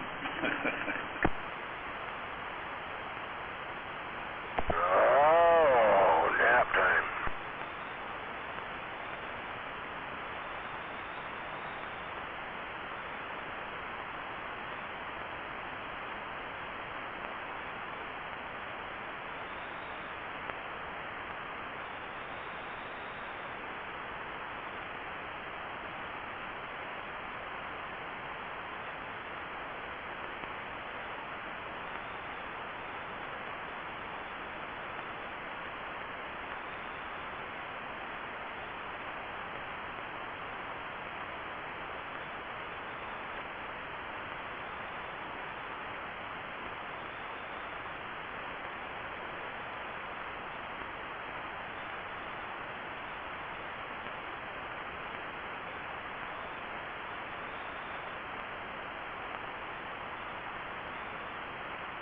Yeah, it's only 80 in here.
Got your phone on you?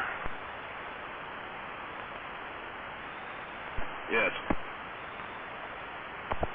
I'll call you.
Okay, I'm back.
Oh my.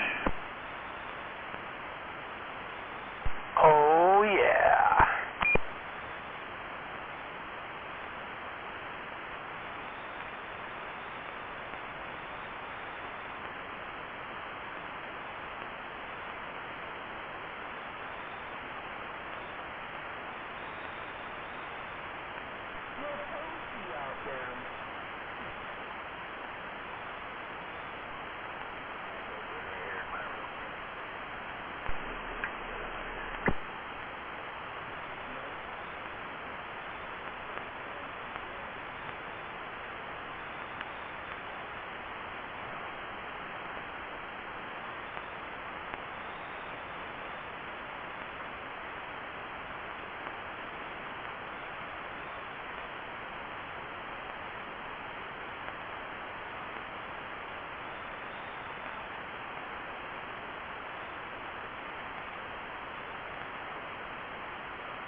Yeah, I don't know if you guys can see the moon tonight. I think it's a full harvest moon to juggle with for a nice amount.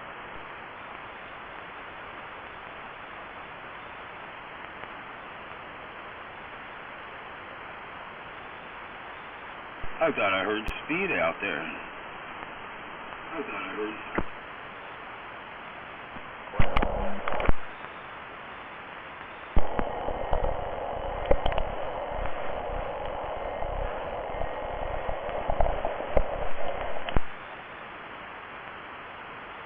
Actually, Blacktop, I need to do a test here. Tell me, is this down?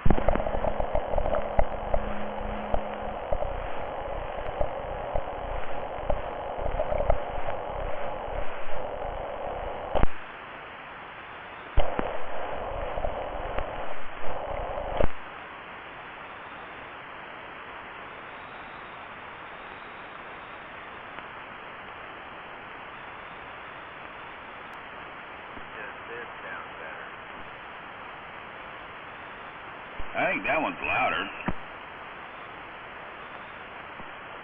I kind of was like, I don't know, might have been facing more like south before, a little more southwest now.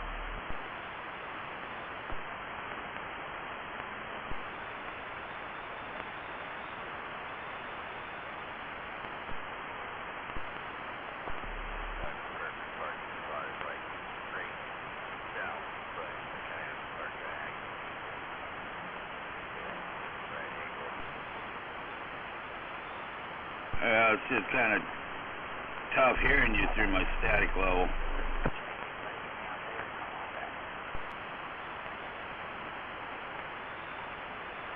Yeah, you know, I wish they didn't block off that corner of the Red Myers parking lot over there. It would have executed me. How about that range? Or range. Right.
Oh, shit. Now my dogs are fighting. Watch out, man. You don't want to get in between the middle of those two pit bulls. Fuck, tell me about it. No, they don't like dog food. They've been spoiled so long on people food. They've had dog food sitting out and they wouldn't eat it. So I was like, fuck these guys. I had some bacon grease. I warmed it up, poured it all over the dog food, shook it all up really good. And now they're fighting over it.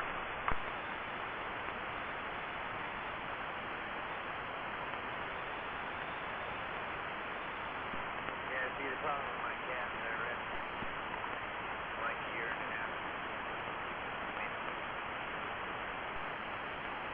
The fuck is going on? You're breaking up really bad. Cat it was. And then, so we were kind of just buying like cheap. Or like cheap. All that. Not that stuff actually causes cancer in cats. And a lot of other problems. So then I tried to switch her into healthy stuff once I found out she didn't have microchips and I was going to get cancer and all that. Well, man, she's got to be the pickiest cat I've ever met. Like, he can't be bad tame.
lights and they're able to turn on, that is illegal. Legally, you cannot even have them operational.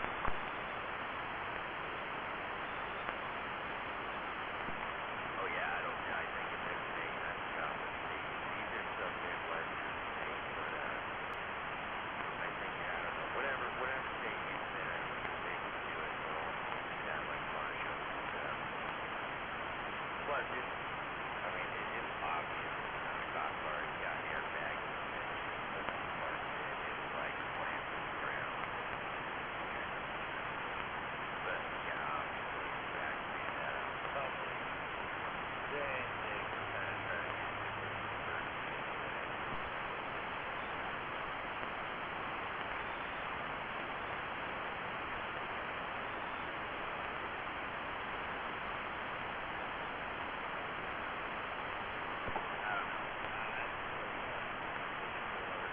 Either like a 96 fallen at them, have it all blacked out, all built motors, or the version like nice black and white.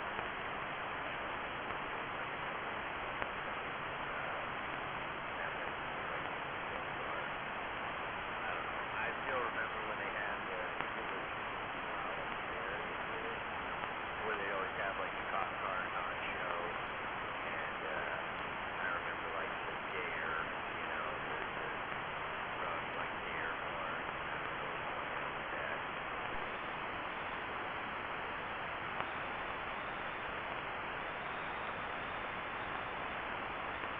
I know Michigan, they got them cop cars are so weird there, man. Their state patrol is like a robin egg blue color with one red spinny light on top, like the old school spinny lights. They still do that to this day. That's what lights they have.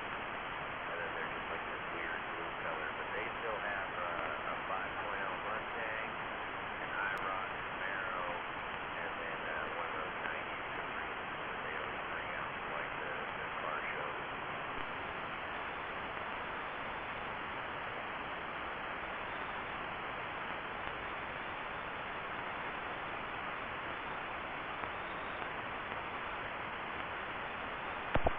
Yeah. Where'd you go, Black Hawk?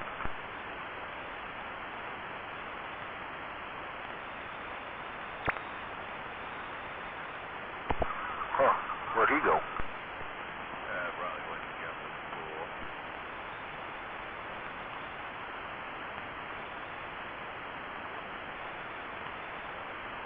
I think he's got dementia. He keeps getting lost. Well, I told you, man, if you look at the moon, I think it's the harvest moon. So,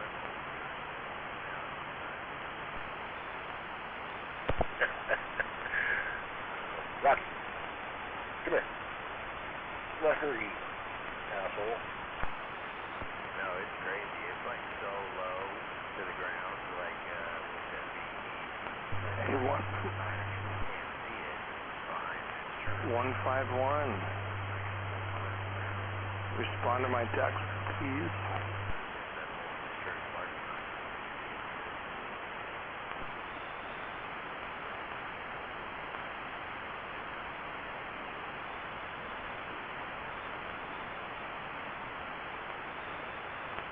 I got a conspiracy for you. You really think they landed on the moon in 69, or do you think it was all staged and they did it in, on space so that they can be president?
How about at 151 or Mickey T?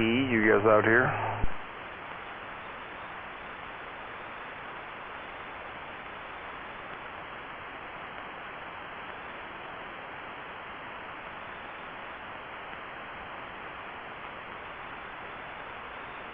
I haven't heard 151 in quite a while. He was just out here last night, but it's Saturday night. Stepped on.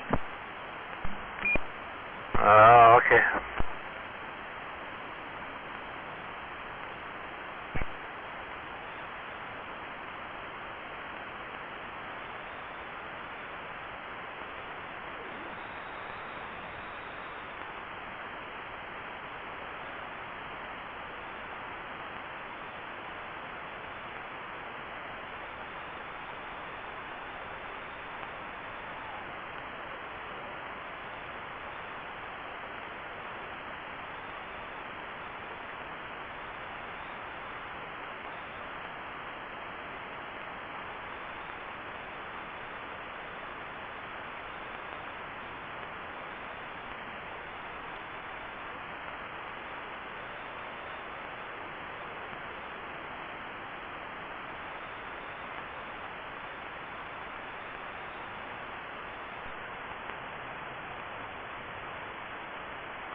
Evening, Blacktop.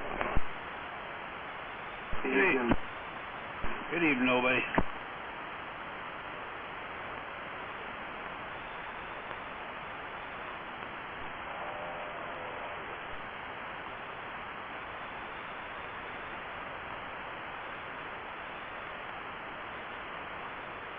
What's happening down there in your neck of the woods? Yeah, things are standard, same old stuff. I'm going to turn this thing off and call it a night because I got to be up at 4 o'clock in the morning.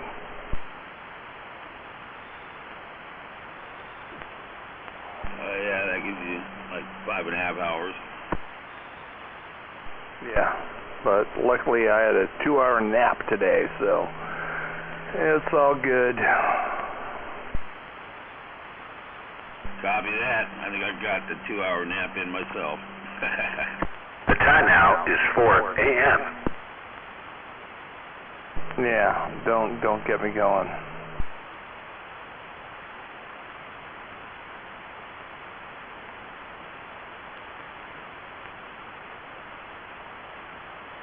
Alright, well you got my text, so we'll just touch bases later. I'm out. Check. Bye.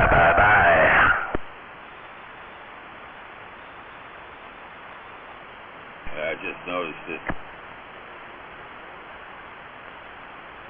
No, it's all good. I can explain things later, but you kind of know what's going on.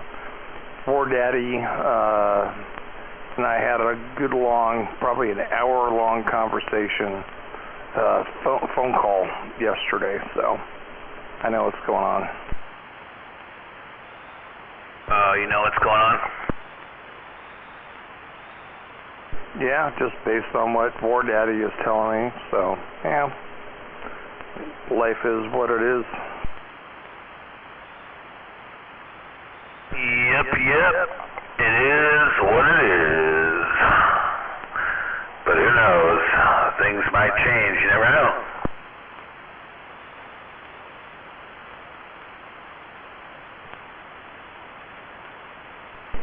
Yep, exactly. Texted War Daddy, you, and Mickey T, so it's all good. I'm grabbing my my snack before I go back to bed, so we'll chat with you later. Oh, you sent me a text too? I thought I did, but who the heck knows, I'm old.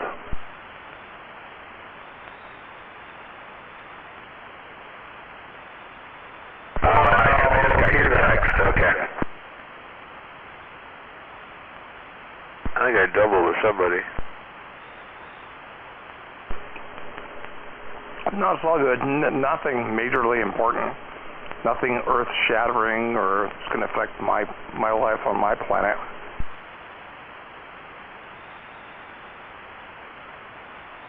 Yeah, I know. I live in my own little world too, but it's okay. They know me here. Absolutely. Hi, Sider. Good hearing you out there too. All right, I'm going to bail. I've got to get to sleep. We'll chat at you guys later. Yep. Yeah, and I'll let you know what I hear.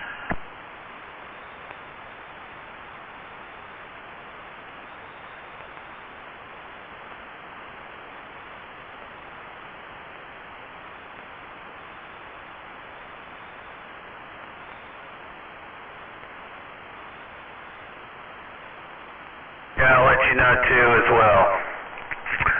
I'll let you know. Yeah, exactly. Know what? Oh, I was talking to nobody. He sent me a text. Lucky you.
goddamn mud duck out there.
Actually got fucking warmer in here. What the fuck?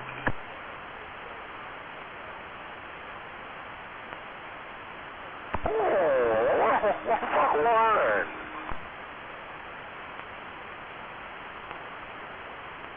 Time to open the windows.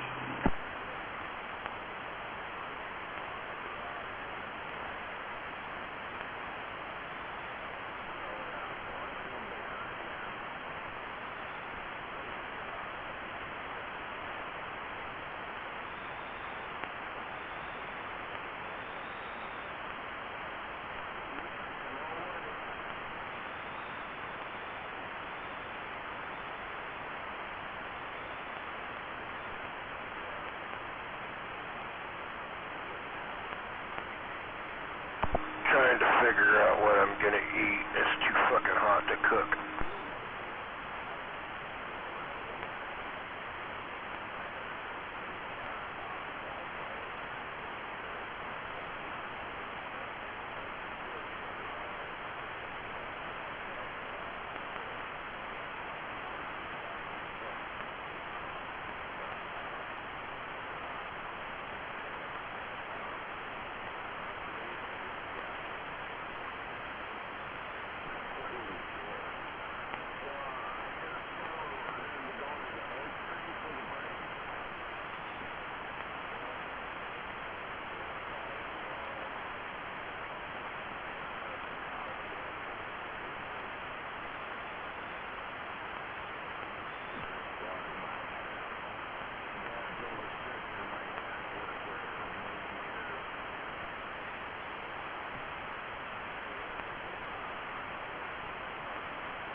getting ready to wrap it up for the evening.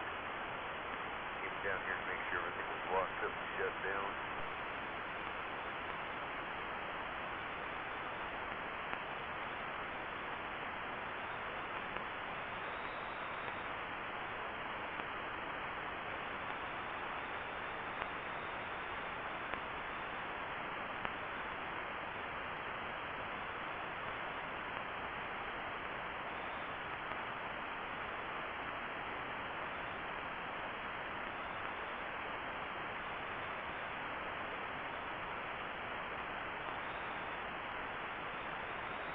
I'll be back out here tomorrow. Bye, see ya.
Quack.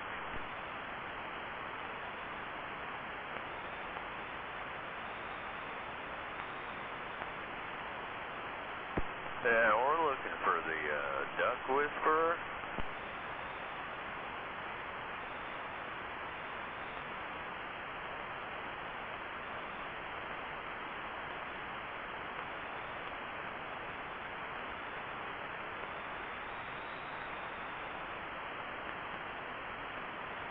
Do you have an appointment? Baggers, I tell you what.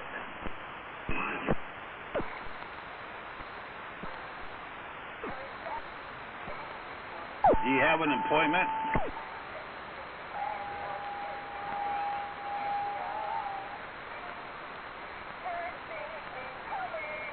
I don't squeeze no one in.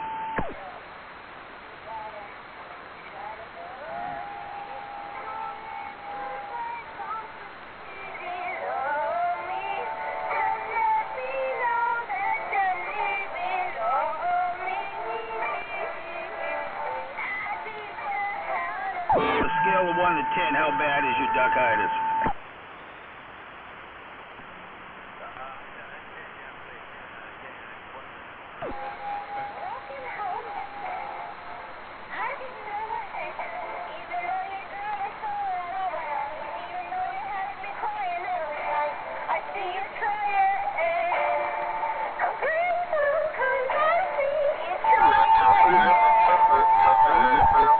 Yeah, call me in the morning.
Where are you heading to, Speed?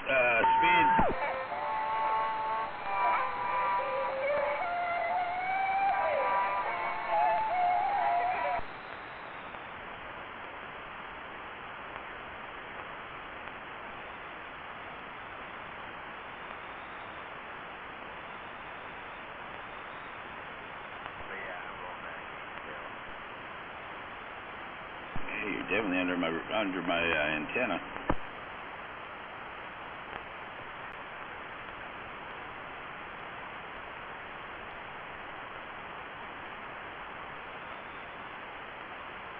Of 18. Yeah, that's pretty much under my antenna.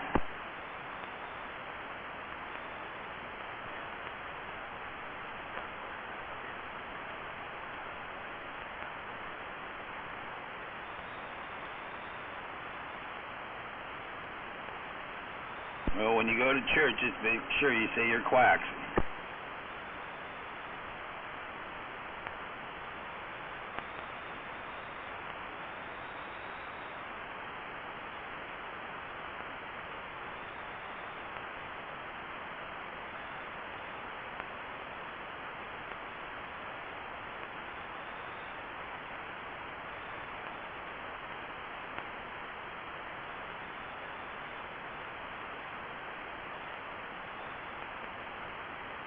If they got a big old tub of that holy water, you know, you might want to waddle around in it.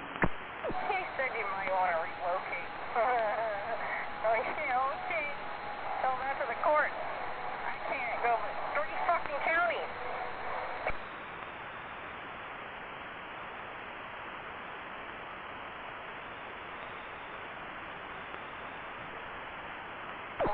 Leave state. Yeah, right. I can't even fucking leave Thurston, Pierce, or King County.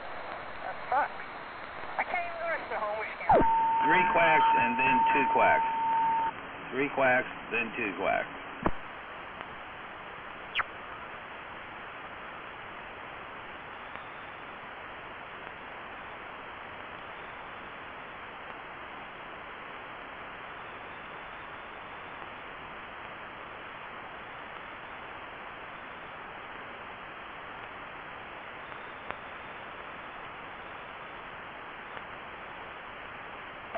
So, Jedi, why do I need to relocate? You tell me, what would make me want to relocate? What are you going to do? What are you going to do? Not a fucking thing, you coward. You ain't going to do shit. You're never going to do shit. You never did shit, you're never going to do shit. Except for lie, cheat, and jerk off.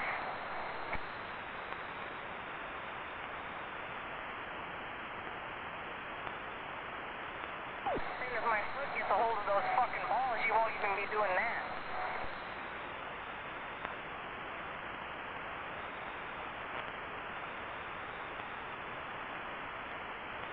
I feel bad for your hand. Yeah, when you get there, say hi to Father Dickhead for me, and his coalition, is open 24 hours a day, I believe.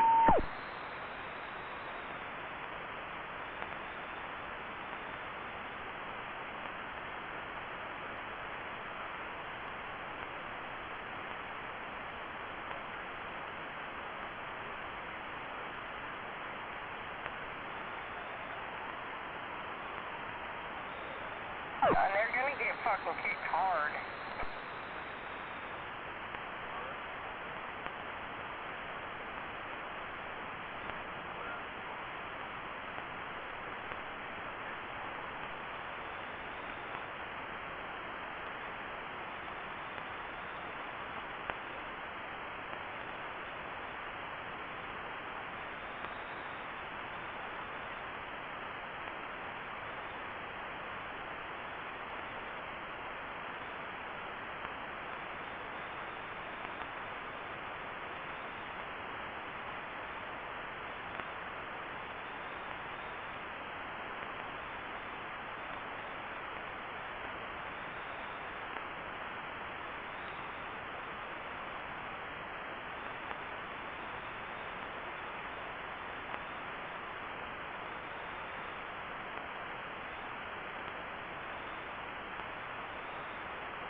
whacked him.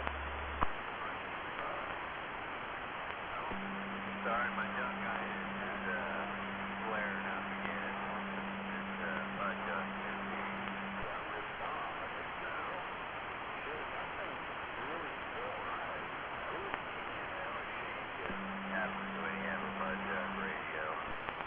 The nuns. Yeah, he seems to do those quite a lot. You know, every day he does that. Work on that damn 500. These little TS power.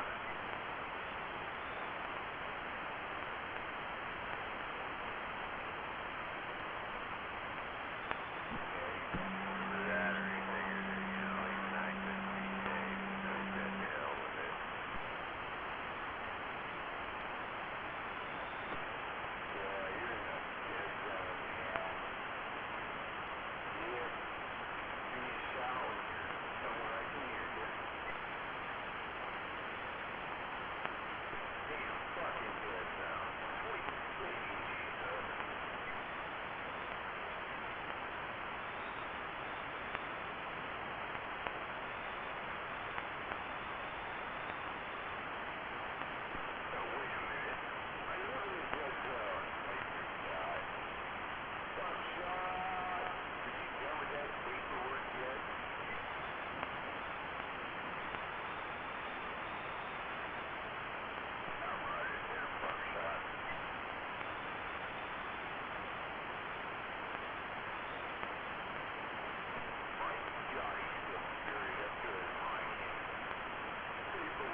Talking about who that? Up on me, you get your ass beat. Fire, you niggas already hired the phone fire. Keep a I'm on this line at all times.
one down.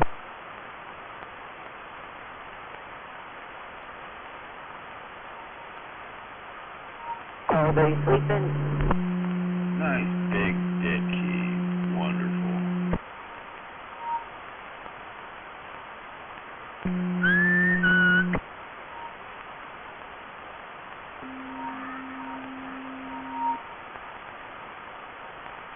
I guess so, and I'm back out. Smoking on this big fat joint.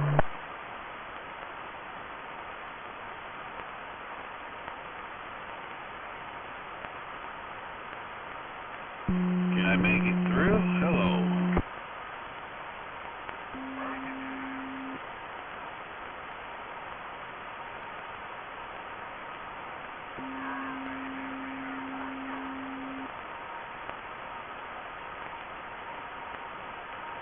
Nice big 30 dB, yeah.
Good, very good, very good, very good, very good, very good, buddy.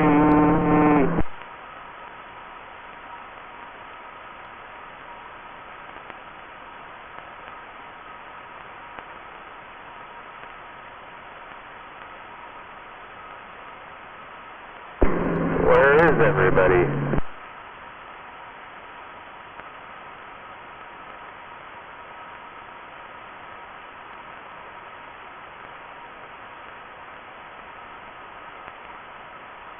You bunch of pussies.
252.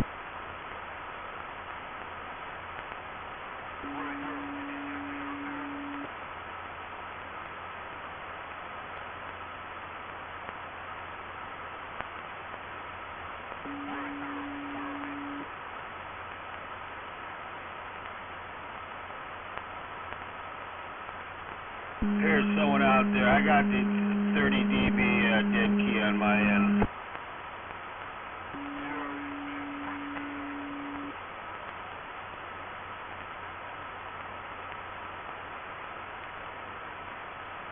Yeah, I can't make you out, man. Sorry.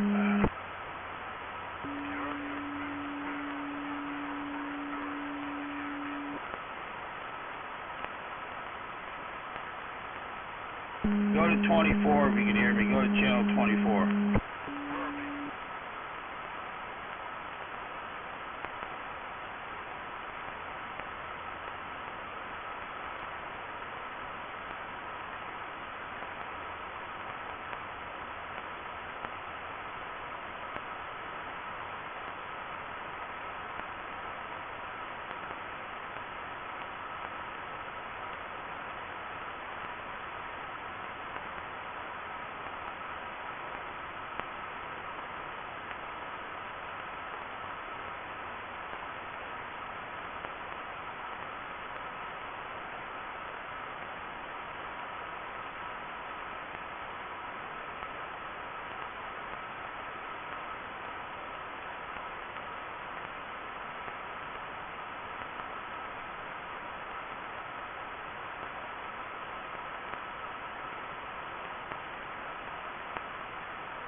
Pretty fucking funny, man. It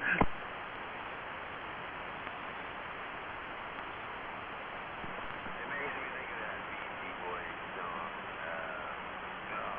Wow, I can't think of the name of it right now. Robot Fight.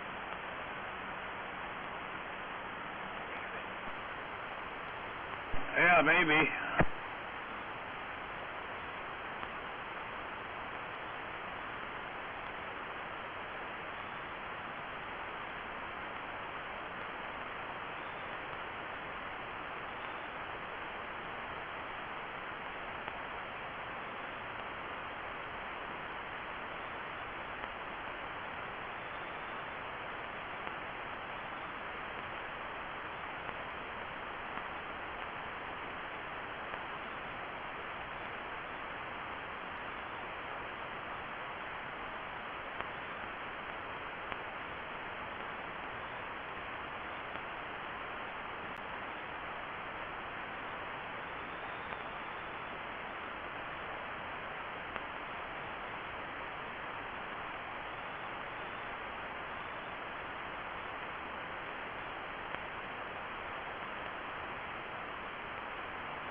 please.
Absolutely astounding how fast the meth monkey can move when they hear a 12-gauge cock.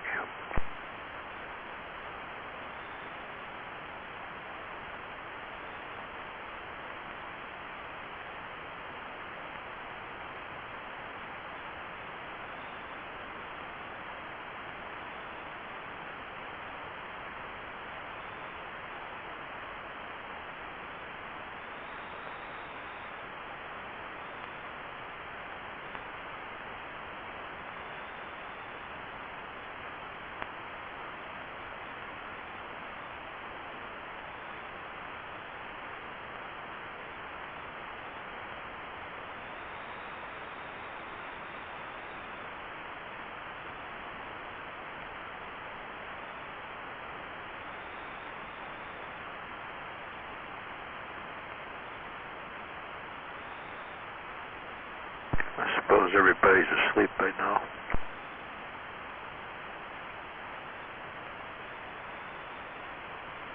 Not quite.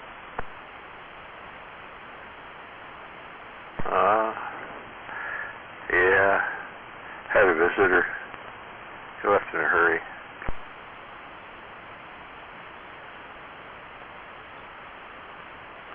Critter. I guess you could call him that. Meth monkey. Anyway, I doubt he got very far.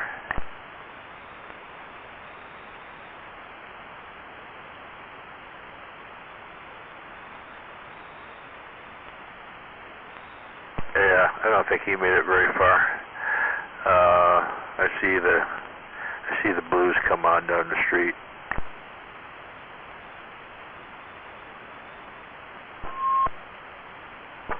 Oh, a tweaker.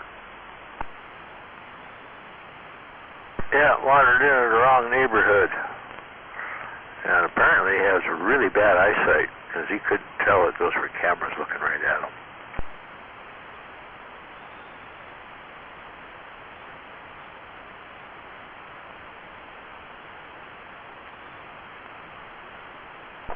You're completely surrounded by woods. Well, pretty much, yeah. He made it to the end of the road. He's probably really lucky he didn't make it into the neighbor's yard. Those guys will shoot him.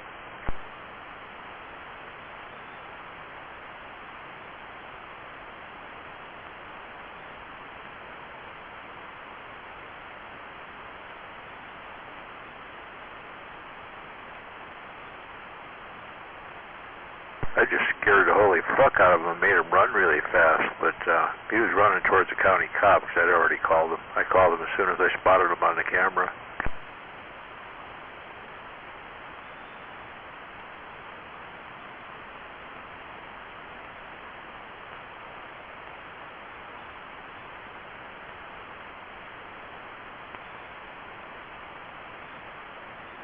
County's usually pretty quick up here. There's usually one someplace in the area of 5 Mile Lake.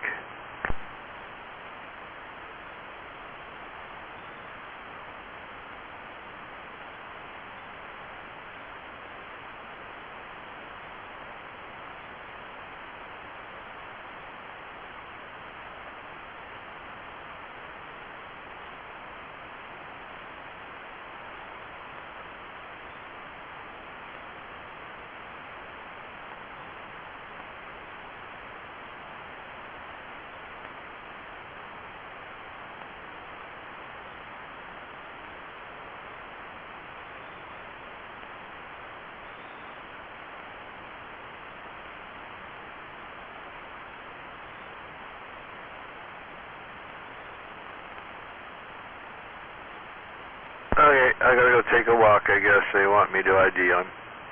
Anyway, they caught him down the street. I'll be back.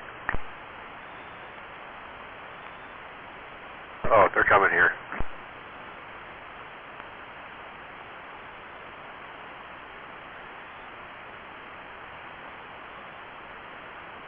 And I'm gonna go burn a DVD. Or, yeah, DVD.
he'll yell when he sees beavers around.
Okay, that was fun and exciting.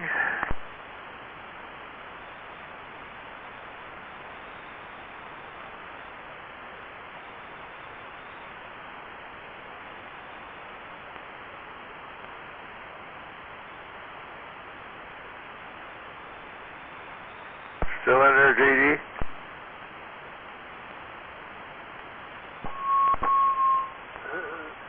Yeah. Yeah. Didn't have a DVD ready, but I did have my little flash drive, and I just gave him that. Anyway, when I backed up a little bit there, we could see that he'd tried car doors and a garage door at the neighbor's place before coming down this way. And he's got warrants.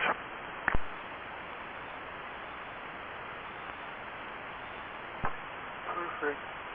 You won't be back for a while then, it looks like. Yep.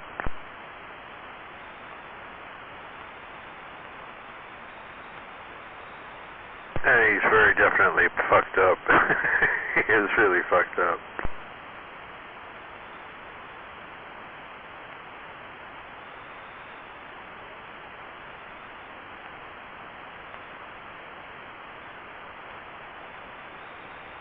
His speech is just about totally incoherent. Anyway, yeah. Apparently he's got several outstanding warrants.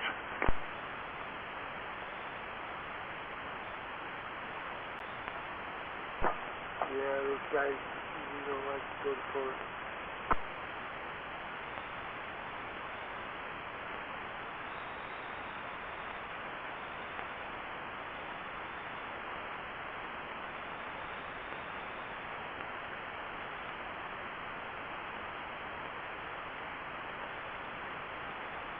Yeah, and I'll probably get him for the burglary tools too. He had a big screwdriver.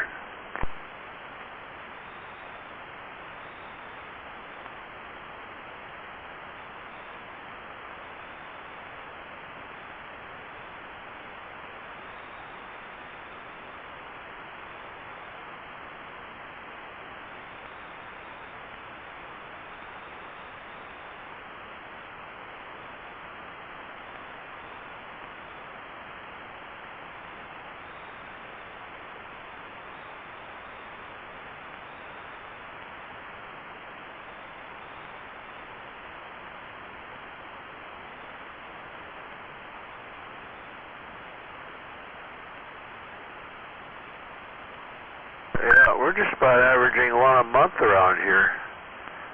That's pretty bad.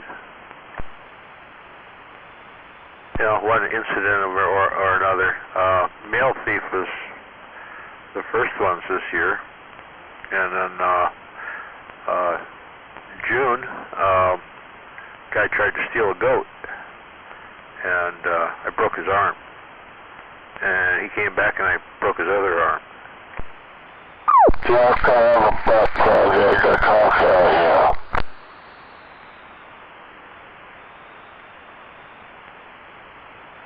This is a butt plug trial. Only in your mind there, Froggy.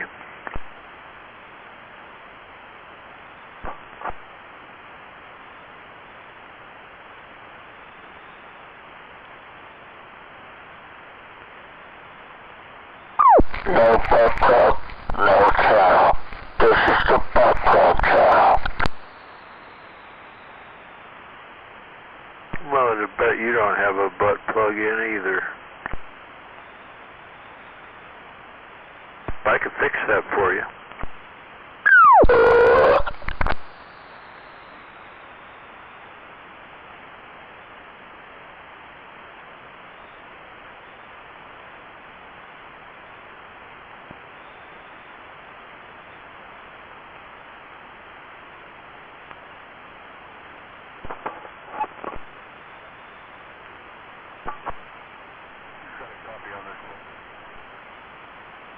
Yeah, you're working.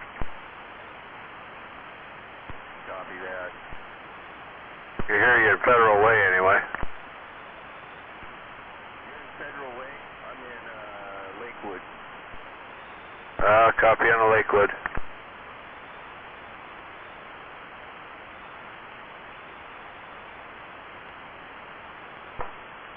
I can't do that.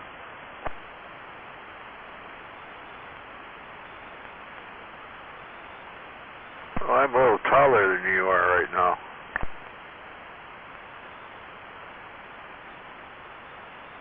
Yes, you are.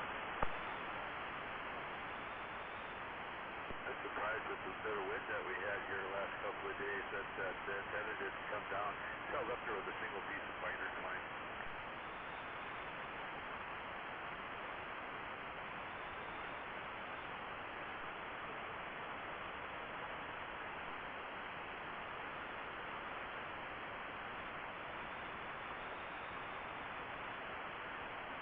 That doggone nylon polyester freaking or whatever the hell it is. The shit that don't rot. I've run across pieces of that stuff that's been in the ground for 30 years, and I'd run up on it with a freaking lawnmower and stop the damn thing.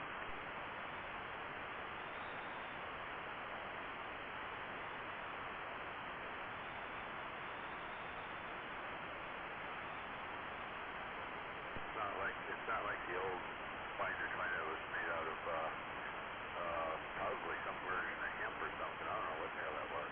Thistle? Anyway. That stuff was pretty much organic. It would last about a year in the weather.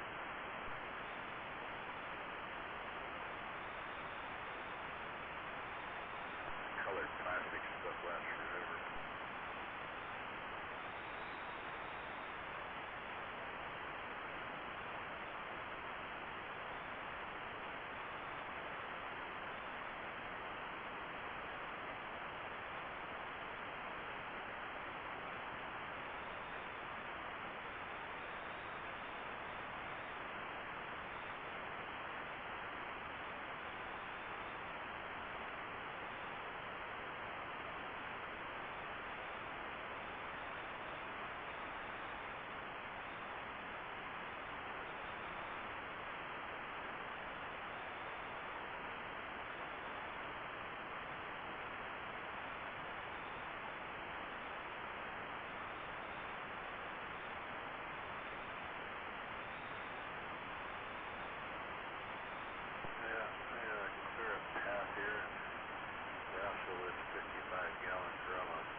Longer for me to do that shit than it does to paint it.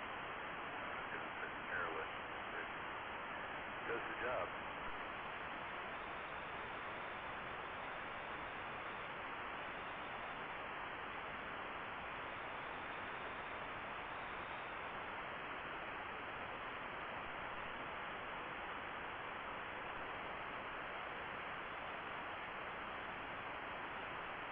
I've got two of them.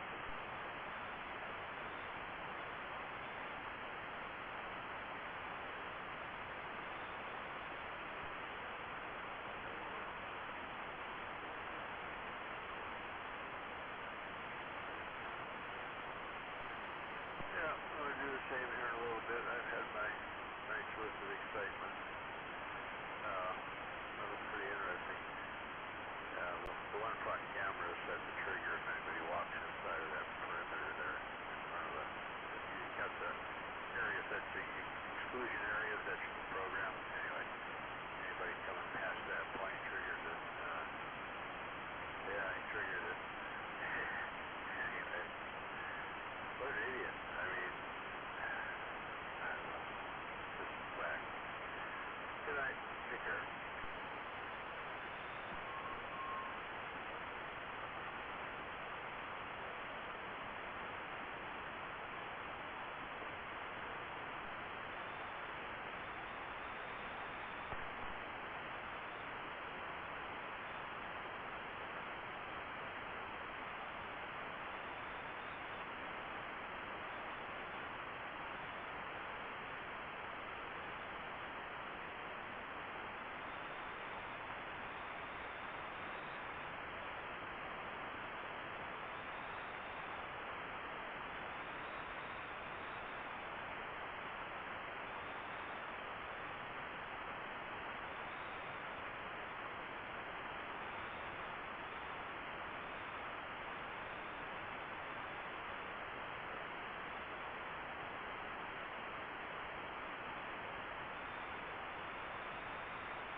What the?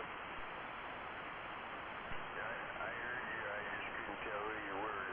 Somebody said good morning to you, Gunner, as well as me.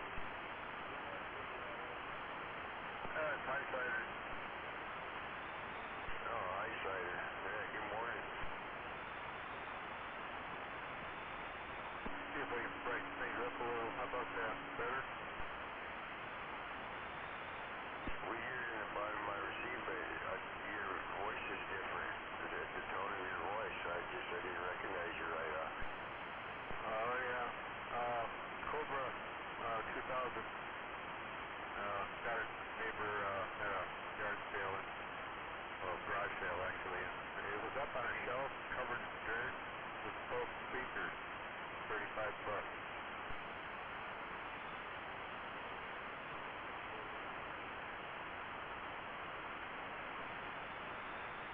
Federal Way. He's in Federal Way. Well, once you talked a few words there, then I recognized the enunciation of your words, then I would have recognized you. Yeah. Anyway, I'm just up late. Had some action here last night. Car brawl, and cops got him. Well, have a good day out there, old man. Semper Fi. And Gunner, I'll be heading down to the doctor's in Portland there to the VA. Appointment's at 10 o'clock, but the alarms have been going off over here since 2 o'clock. Fucking A. So I got robbed of at least an hour's sleep. Well, shit, take care, man. Man, good luck with whatever you're doing there. Semper Fi. Well, this will be the last time. I know my doctor's retiring for sure, I think, for this year. So, but for sure for me, I'm gonna transfer up here.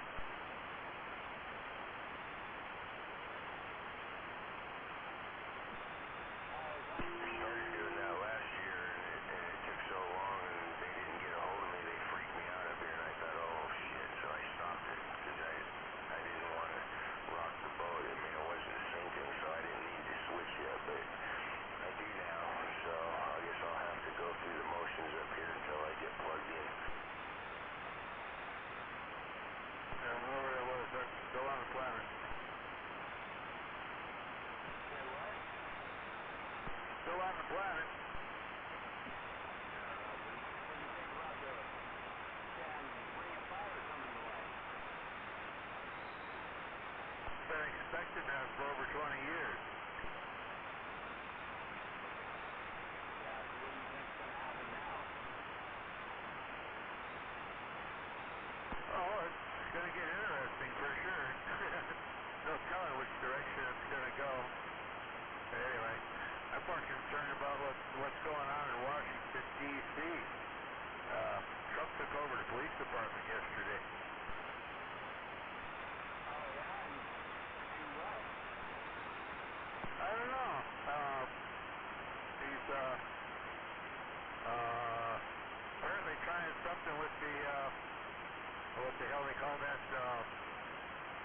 home rule or some shit thing. I don't know. Hey, you probably Google Trump and DC, and you'll probably get right across an article about it. I don't understand why he would do that. What the hell's going on down there? This might be the beginning of shit. Yeah, consolidating his power in Washington, D.C. as far as, yeah, he's actually calling out National Guard too, so, yeah, I think he's going to pull something goofy again.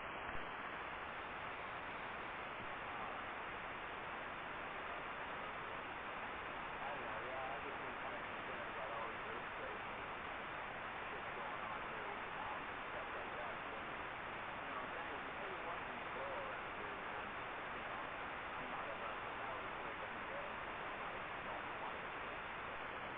Yeah, Adams is the one that will probably go first.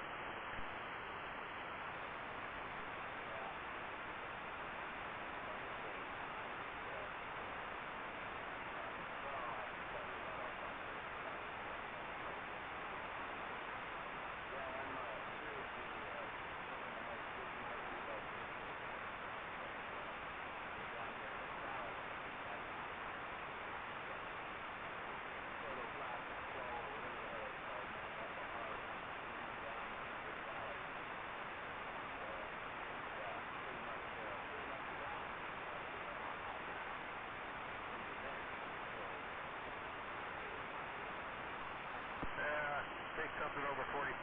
for it to get here. And the sirens will be going off way before that happens.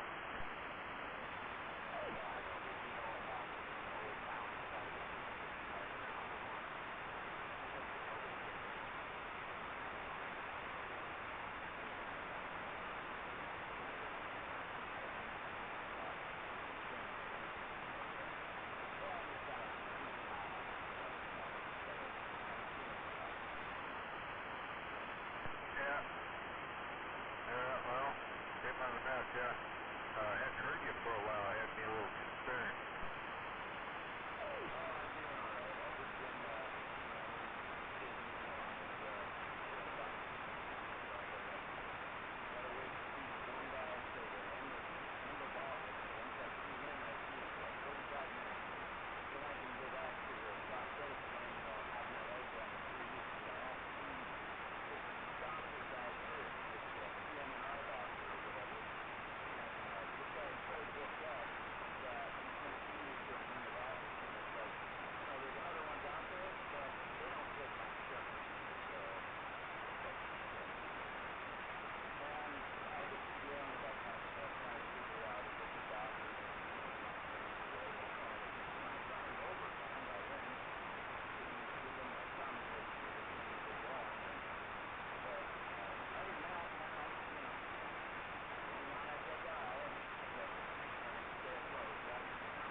Copy that.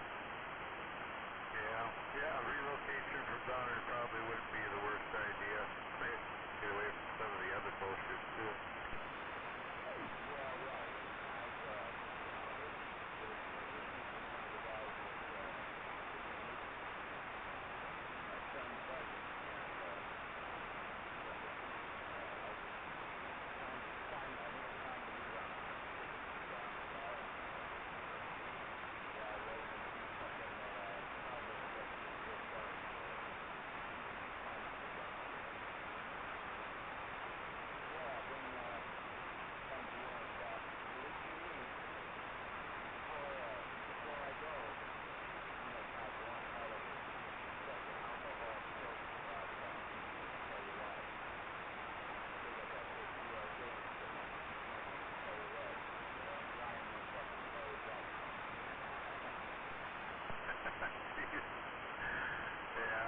So you'd be, what, use the motorhome? Yeah. Rough finding places to park those.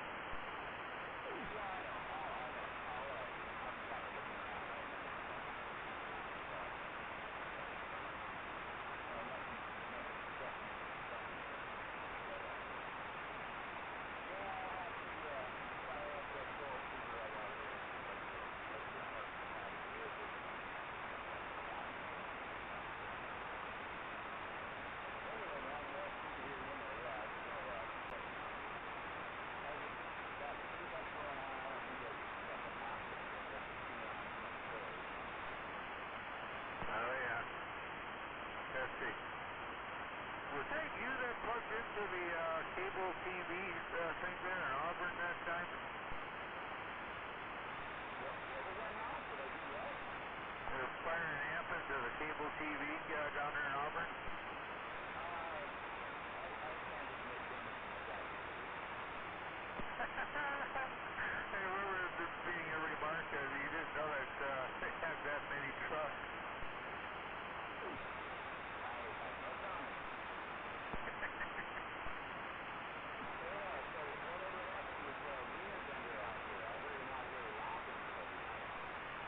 Oh, that's this thing now, whistling and laughing.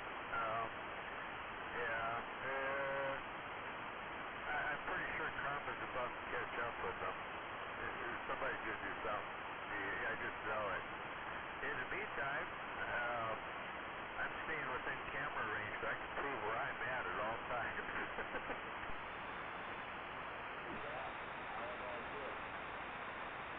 I just kind of wondered, if you kind of got a set of balls about here or what.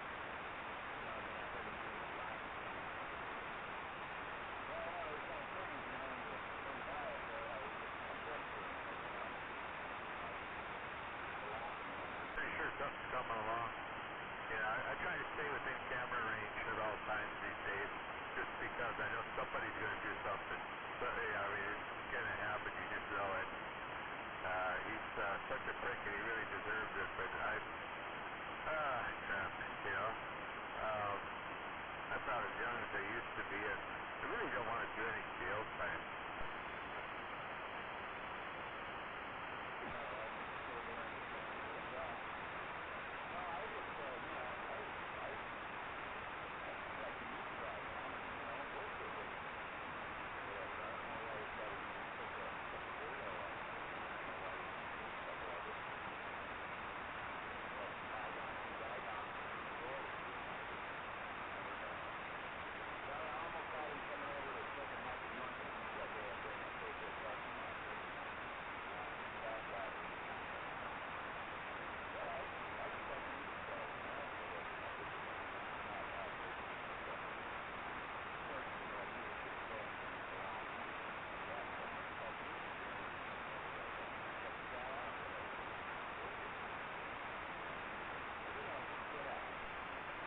I'm pretty sure what you'll end up finding out is that he's extreme narcissistic, and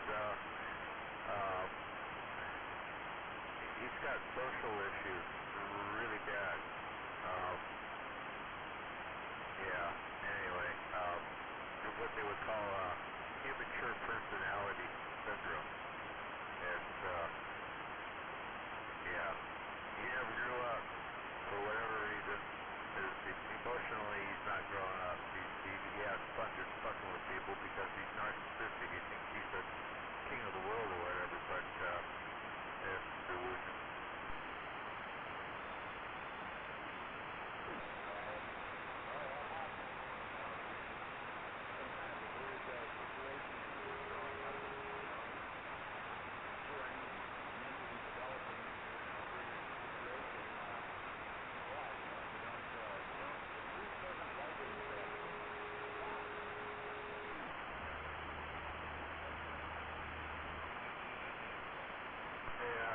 Some of those people are fun. Foggy's another one that's extreme narcissistic, and but he's also been beat up by life too because he's a heroin.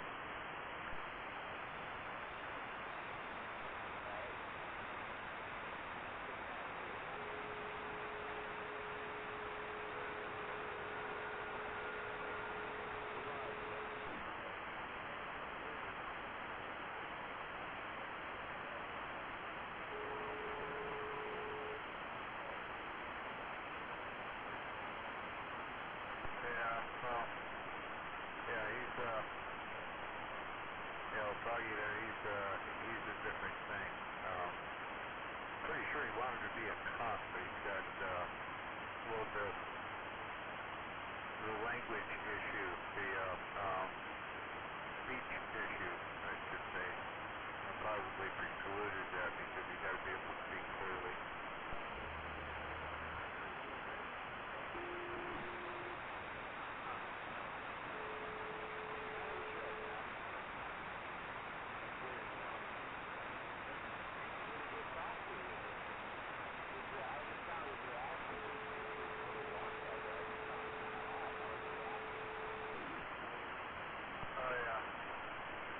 Clear things up there, GH.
locked out and everything.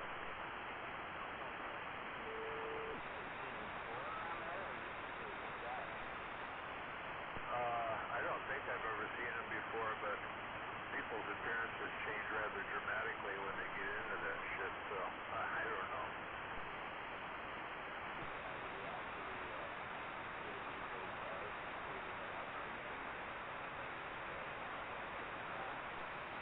As far as I can tell, he didn't get in anything, but he had a big ass screwdriver with him, and the cops said he had warrants, several, so yeah, we won't have to worry about him for a while, I hope.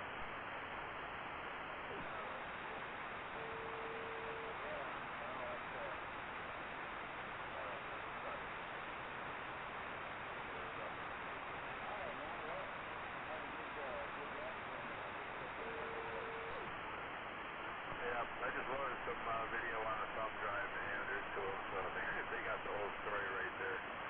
Anyway, take care, guys. I'm headed off to, we'll put a dent in the pillow.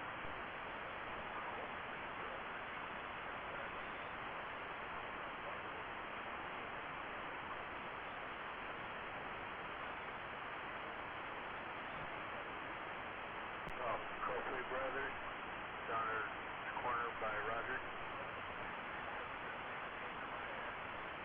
Yeah, I thought about that too, but the one's in jail for shooting that guy. Yeah, I shot him in Roger's yard. Oh, that was little years ago. 3, 4 years ago. Yeah, I'm not sure which one of the Copley brothers it was, but they shot some guy in anyway. Yeah. They're still screwing with cards on there, so who knows. I know all about that now. I think I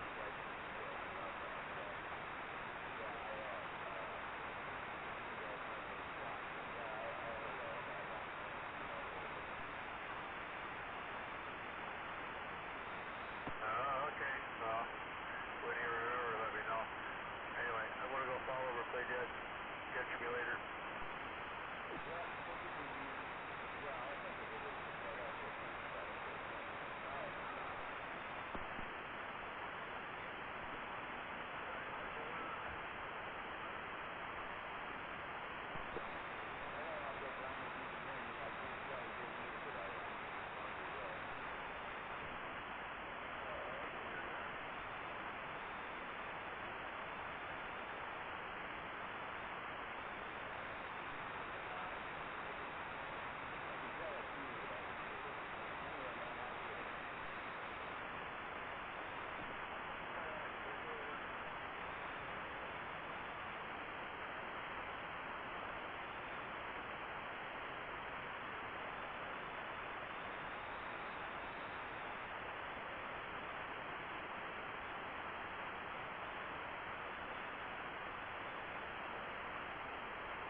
Ain't much talking going on this morning, is there, BS?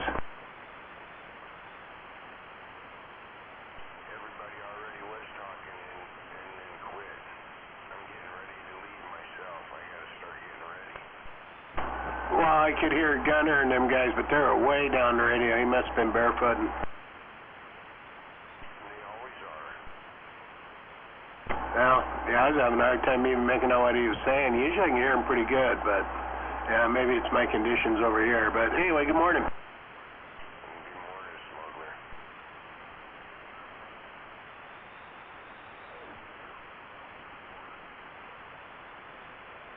Well, you know the routine there, Dirtman, so I won't even bore you with it. But, you know, Gunner asked me, so I'm going to ask you, did you get the smell of fish out of your house? That's got to be just driving you crazy.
I can just picture Dirtman doing the can with them high leg kicks.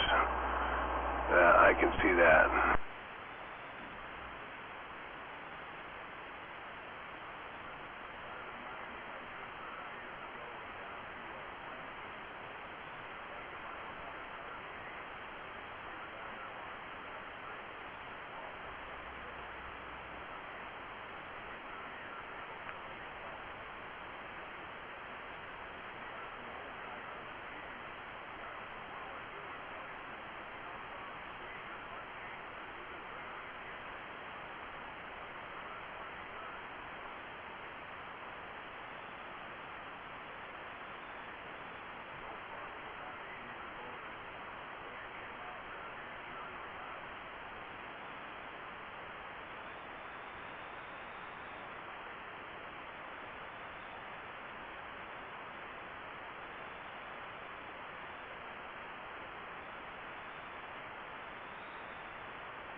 Uh-huh.